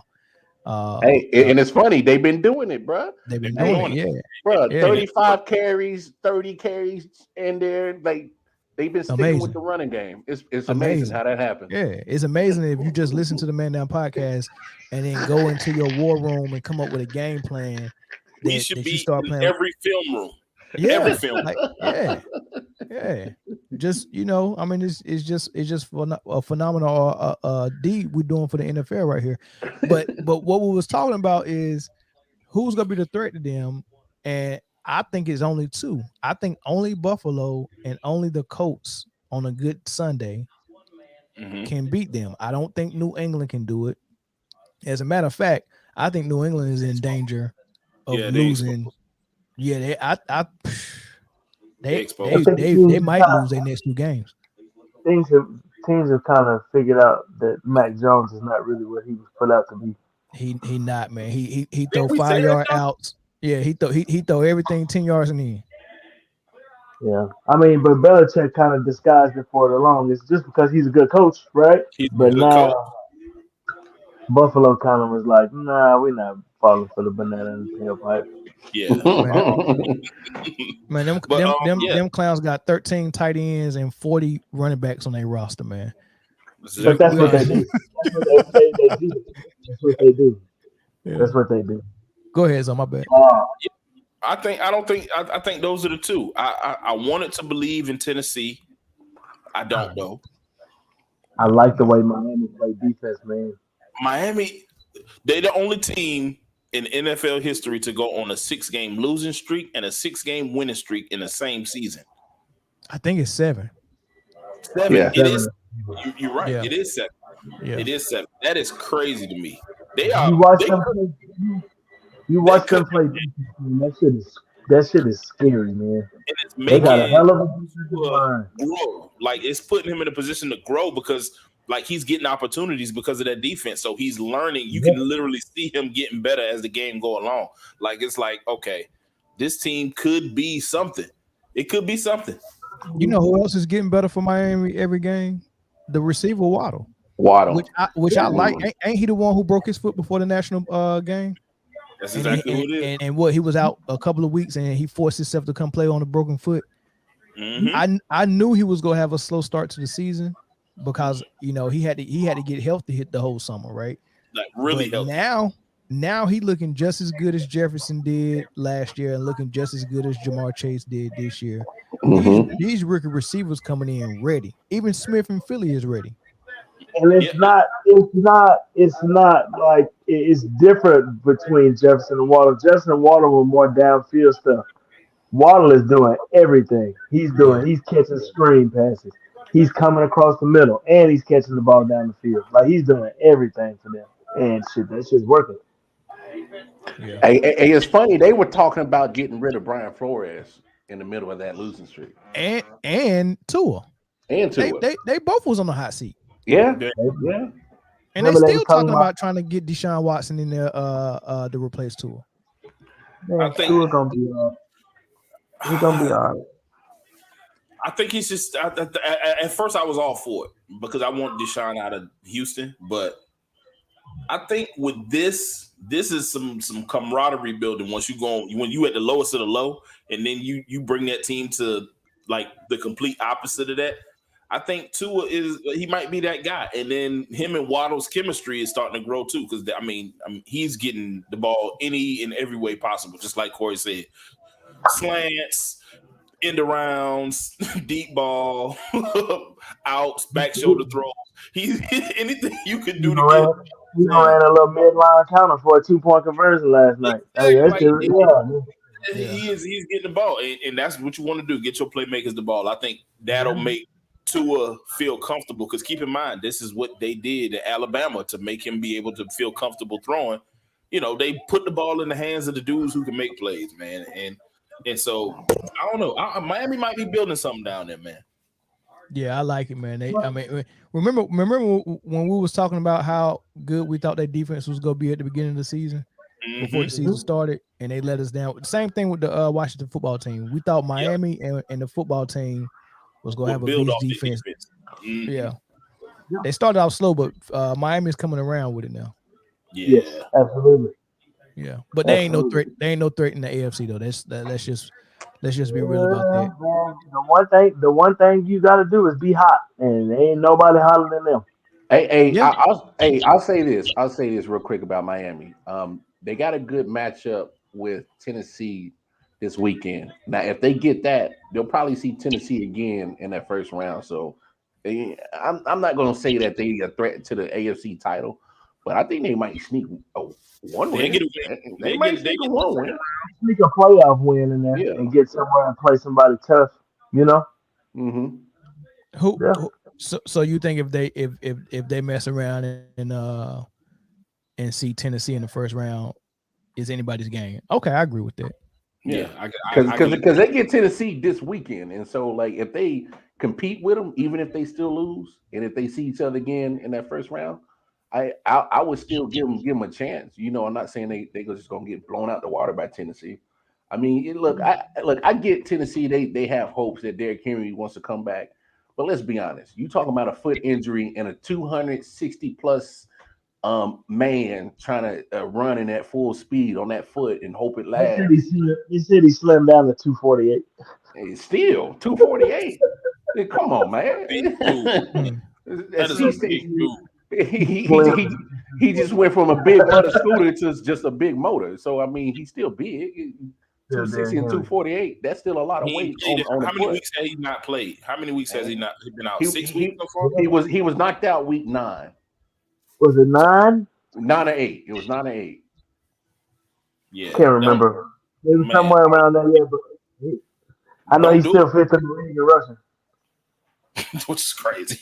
No, he's not. He's not still either. He in sixth place now. He in 5th and 6th place, but it took almost a month and a half to catch up to him. He's in the top 5 and hadn't played since week 9 to 8. I just let you know, man. I just let you know. Hey. If Derrick Henry is healthy, then Jonathan Taylor is just having a good season right now. You know what I'm saying? Jonathan Taylor. Nah, Jonathan Taylor will still be where he's at. Yeah. No, he wouldn't. Come on, Derrick Henry would be at 2,000 by now. Oh yeah, well, if you're saying that, yeah. That's possible. You're right. I don't know, man. I don't know. Bruh, Mel, Derrick Henry was getting like 35 carries a game, man. It took Jonathan Taylor to week 12 or 13 to overtake Derrick Henry. Yeah, he was number 2. It ain't like he was way behind him. He was number 2. Yes, he was number 2. It's like 600 some yards behind him. Mel, Jonathan Taylor was way behind. No. Remember the whole league was way behind. Everybody was true. But remember the Colts got a slow start. I think they started out 0-3, and Taylor the first week. The first 2 weeks, Taylor had below 50 yards in both of those games. I think he got off to a slow start. He did. Derrick Henry don't slow start, and he don't slow in. No, Derrick Henry slow started his first 2 years in the league. Remember, he was playing behind the Dallas Cowboy running back his rookie season. Marco Murray. Okay, he did not start his first. And we thought Henry was gonna be a bust. He didn't break out till they got rid of DeMarco Murray. I didn't think he was ever gonna be a bust. No, I didn't. Yeah, getting 35 carries a game. That's when I knew. Okay, it's over. His rookie season was 35 carries a game since elementary. His rookie season, he was looking like Trent Richardson. His rookie season. Nah, don't do that. Don't do that. Yeah, hold on. Hold on, Mel. First of all, Tennessee had to play DeMarco Murray because they just gave him the money because they traded him from Philly and they had contract money that he guarantees that need to get paid. So that's why they played him. That's the only reason why. But Henry couldn't do. If you go look at, I'm not gonna say it happened the whole season, but I want to say the first half of the season, Henry couldn't do squat with the Titans, and I was like, dang, Henry, come on! I was mad that he wasn't doing this thing. I can't remember why I was following it so close. I don't know if I had him in because he just won the Heisman. Yeah, it might have been. I was rooting for him so bad, man. I was really rooting for him, and he couldn't do nothing. But then, late in that season, he showed a lot of promise. And then he came into the next season. I was thinking, okay, so he showed promise at the end of the season. He's gonna be ready, and he got to another slow start. But then he picked it up toward the end again. So his first 2 seasons, he was looking very sluggish. The first 3, 4, 5 weeks. Look it up. And that's fine. I mean, nobody's. Yeah, but I ain't gonna go to the depth of saying bust. But I'm not definitely gonna say that he was a bust, and I'm definitely not gonna say he was Trent Richardson ever. Nah, he wasn't Trent Richardson. He wasn't a bust. I was saying the conversation had started. The conversation had started, just like the conversation started on Tua, and just like the conversation started on everybody who get off to a slow start that we don't. I don't think that the conversation has ever ended on Tua. He's not dynamic. He's not what he was in college, but he has to be. He just needs to be who he is. He still makes a lot of mistakes throwing the ball down the field. Yeah. Here's the thing. Mac Jones and Tua to me is the same quarterback, but Mac Jones is going to get a little bit of leeway because of the hoodie, his coach, and what you got in New England than what you got in Miami. That's going to be the only thing. That's the only difference. There's going to be a longer rope for Mac Jones. Yeah, they have some, and Miami has some. They have some down the field guys. They do. They do. It's just Tua's not reading it right. Hey, I say give that man an offensive line. Give him an offensive line and a couple of more weapons. He good. He good. Yeah, they need one more solid receiver. I thought Devontae Parker would be that other receiver, but he is completely inconsistent. He could be, yeah, and he is inconsistent. He's been inconsistent his whole career. He showed a lot of promise, but I mean, he's really inconsistent. Anything else we want to hit on the AFC before we move to NFC? No. The Chargers, y'all losing to Texans ain't a good look. That ain't a good look. No. I expected them to be so much better than what they are. Man, they about to have the same season they had with the coach they just fired. Anthony Lynn, yeah. They started out hot, then they reason in the back. So even if you lack, you got a much leeway to put out the reason by the Mac Philadelphia freeway, and I'm back. Right? With all that being said, though, you know what happened? Derwin James got hurt. It's funny you say that. You're funny. No. Corey got a point. You look at the Chargers. Derwin James somehow magically stayed healthy for majority of the season, and then lately he's been hurt out of the lineup, and now you only pretty much just making sure you stop Joey Bosa. And then Joey Bosa got hurt during the game. But is Derwin James and Bosa that good? Hey, Derwin James is the best safety in the NFL when he's healthy. But those two guys are the difference between a win and a loss against the Texans. Yes. For that team, to that team, when you got one is the best safety in the NFL when he's healthy. Joey Bosa is a top 5 pass rusher. Yep. So, I mean, when you got both of those on one defense, it makes everybody else's job a lot easier. So I think that's part of the reason, a large part of the reason. Brother, the way they drove, because the Chargers made it a game late, and all they had to do was get a stop. And the way the Texans moved that ball and drove, you would have thought it was Belichick and Brady. And then they get in the red zone, and it's a one-on-one with a receiver, and he hit a slant. I thought it was Rodgers and Devontae Adams. I was like, how does that happen with the Texans? Hey, but you know what, Mel? Let's take it as a game before that. You had already got the advantage against the Kansas City Chiefs, and you go 2 for 5 on 4th down, and 3 of the ones that you don't get was in the red zone. You left points off the board. You lost it all the time. Bro, if you take care of that game, you're number 1 seed in the AFC more than likely, because you already you got the AFC West pretty much locked up. You got your spot locked up, and now you over here losing to a 3-11 team. What are we doing? Yeah, man, it's just you gotta close the deal. Like, they had so many opportunities to beat Kansas City, man, and they didn't do it. Yeah. That game right there, they missed the opportunity with that one for real.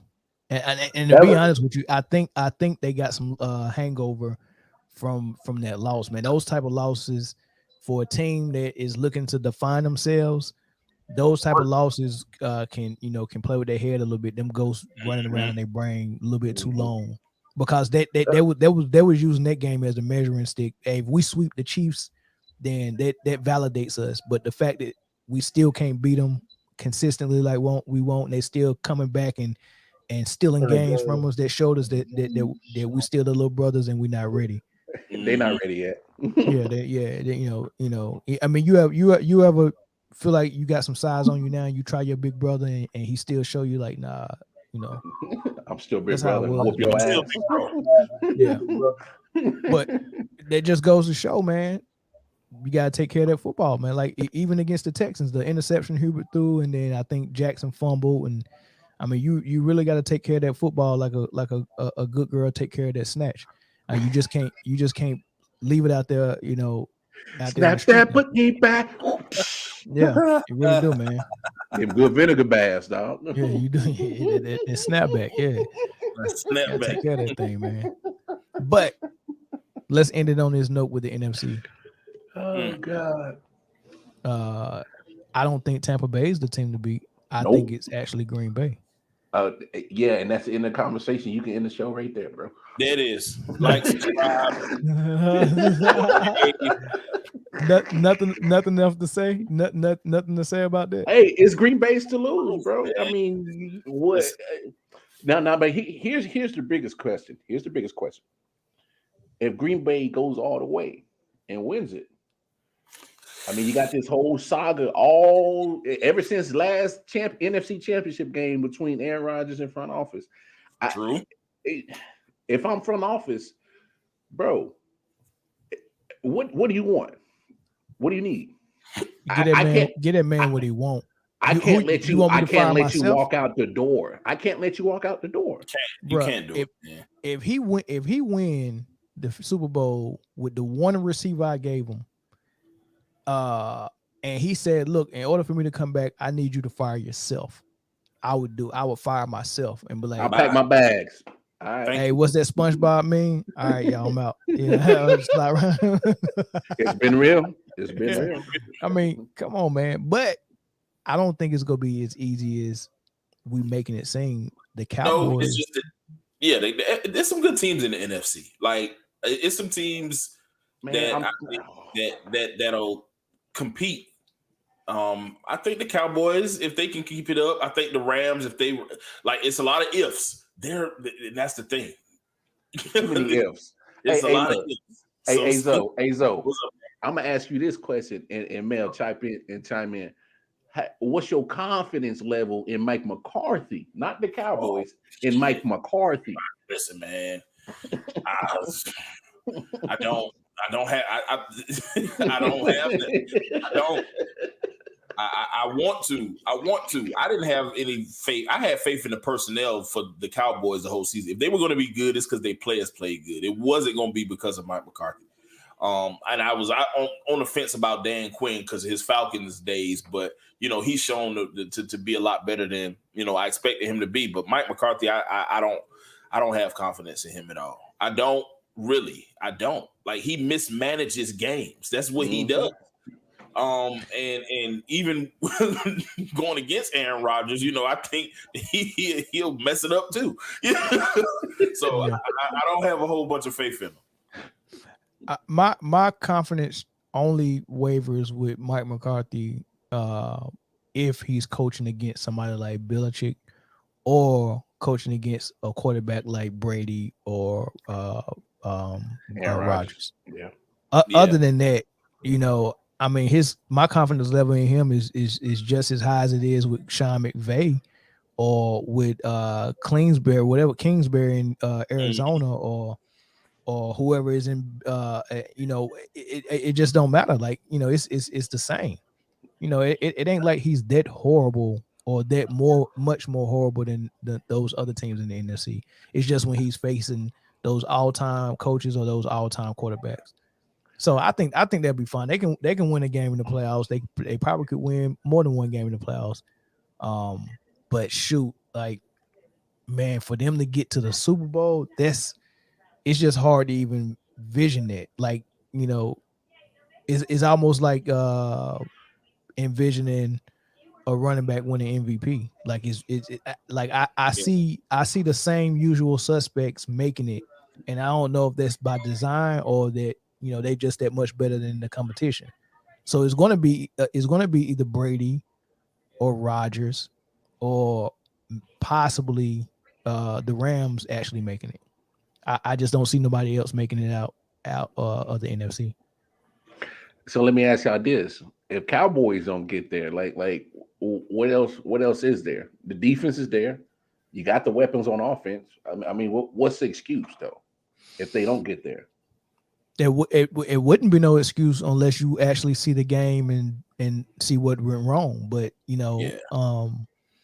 I mean, they got a team that can win, just like the Packers. The Packers done been in the NFC Championship 2 years in a row. Yeah. And they haven't got over the hump. You know, it's to the point where you can't really make excuses.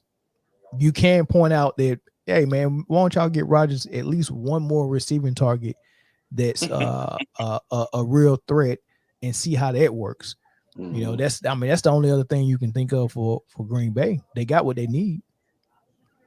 You know what I mean? And that's why I don't make excuses in basketball either, because don't tell me your squad was subpar and you carried them to the finals. If you got to the finals with that squad, that means the organization built what you needed as a support system to get to where you needed to go. Yeah. Right. You know, you can't complain if your team was good enough to be number one in the East and make it to the finals. You know, you didn't need a superstar beside you. You got there with what they gave you. So with Rodgers, you can't make that excuse. Yeah, you got one receiving target that everybody knows about, and the other guys are unknown. But you keep getting in that position, though. Yeah, so that means that in their book, hey, look, you got what you need. You getting there. Yeah. Just win the game. Just win. Just win, baby. Just win, baby. Well, hey, look, we hit 2 hours on the dot. That's good, especially how long we spent on that LeBron stuff. Man, we was on that LeBron stuff for a minute, man. People stop calling in as soon as we start talking about LeBron. That LeBron stuff is a hot topic. Boy, people buttholes get tight on that. Polarizing, dog. Polarizing. Boy, people buttholes get tight. Boy, I had people hit me up trying to correct me on that. I'm like, dang, boy, I ain't seen you in 6 years. You want to come? When it comes to LeBron, though. Yeah, they're LeBron. When them buttholes get tight, sold up, and they be like, man. Hey, they get the formalities out the way real quick. Yeah, how you kids? How y'all? Anyway, man, what you said about LeBron, man, that's foolishness, dog. That's foolishness, man. That's crazy. Hey, Goat James, though, but that's my dude. Contrary to what people believe, man, LeBron is my guy, bro. I like that's the guy. That's my guy. I like the man. I don't like Flopper James. I don't like him. I don't like that. Yeah, I don't even mind that, man. It's just No, I'm gonna call a spade a spade. I'm gonna call a spade a spade. You know, you got robotic footwork. You got shoulders like Chris Webber. You can't shoot the jump shot. You got the touch of a sardine can. Your mid range is bad. You can't play off the ball. You know what I mean? You know, it's you. Hey, Mel, let me ask you this. How does a man that can jump out the gym can't play off the ball? That's crazy to me. Because I can see like Luka, he can't play off the ball to me. He can't. He's not an off the ball guy because he's unathletic to be the slasher, the cutter that he needs to be, or the shooter that needs to be. But with Bron, yeah. That was a guy. Yeah, you just. but it's an art. It's an art to playing off the ball. If you see the guys that play off the ball and without the ball the best, you think about Rip Hamilton. You think about Reggie Miller. You think about Michael Jordan. You think about Mitch Richards. These are guys that can come off of Ray Allen, Glenn Rice. They can come off of a screen and catch and be in a shooting pocket already, right? Well, and pull up with no dribbles. Just say Golden State's backcourt. Yeah. So this is the final skill you get. The first skill we get in basketball is being able to outrun you to the layup. Like, I'm faster than you and I can dribble, so I can get by you and get a layup. That's the first thing. That's the basic thing we learn in basketball. LeBron is so good at that he's in the top 5 of all players just by beating people to the rim. Yep. Right. So if you develop the more you develop your skill, you start getting into the nuances of the game. One of the final parts you add to your game is being able to play off the ball. He never got to that part because he didn't have to, because he was so, like, if it's at some point someone is forced to learn it, because at some point your physical traits max out and it's going to be somebody better than you at it, right? So now I can't outrun some of the, once I get to college, now I can't do it. Now I got to learn how to shoot and play off the ball and have good footwork. LeBron is so much more physically better than everyone that he never had to learn it. That makes sense. So the guys that learn it early are the ones who are not the athletes, and they won't be able to make varsity without honing in on that skill. Steph Curry, Clay, Larry Bird, Adam Morrison, Rip Hamilton, like these guys had to learn it. Who don't put Adam Morrison in that conversation with none of them? Well, he got it down. He had it. I'm just messing. Right? And it's a rare occurrence when someone has that elite athleticism and also learns that part of the game, and that's when you get the Ray Allens, the Jordans, and the Kobes. They had the athleticism close to LeBron, but they also added that part of their game. LeBron never did. Yeah. And the post is just like the post is like that. The mid range is like that. Off ball players like that. That's what it is. Makes sense. He just didn't elevate his game. But how good do you got to be to use an elementary skill set and still dominate the NBA? That's crazy. Yeah, that shows how good he is, though. Yeah, crazy. As an athlete, he's good as an athlete. But I think Carl Lewis could have done that too. I can't. This Azo, get your boy, man. He wilding, man. No, Carl Lewis couldn't do what LeBron did, but Carl Lewis can definitely do what Westbrook do. Carl Lewis can definitely do what Westbrook do. Carl Lewis, Usain Bolt, anybody. Look, just give me the ball. I'm gonna run full speed. He's Sonic the Hedgehog. If there was no such thing as travel, Westbrook might be the GOAT. He would just run and beat you to the rim, man. He would be the GOAT. If we was playing what's that trampoline game with the basketball hoops on it? If we was playing something like that, oh yeah, he'd be the best. Cold. Yeah. Anyway, hey man, y'all go watch my breakdown of the Lakers, man. I'm definitely watch. Yeah, I gotta peep this because I already know based off tonight's conversation, that thing's gonna make me laugh. I took it light though. Yeah. What's your version of light though? It wasn't no comedy in it. It was a real analysis. Okay. Yeah. All right, fellas. I appreciate y'all being on, man, and I appreciate everybody that called in and commented and shared. And if you not subscribed on YouTube, go ahead and subscribe. I see Chris watching from Facebook. You should be watching from YouTube, but that's neither here nor there. You're an idiot. Make sure y'all subscribe. Make sure y'all share. Make sure y'all check out all our content, man. Until next Tuesday. Peace. Peace. Happy New Year. Hey, you a fool, boy.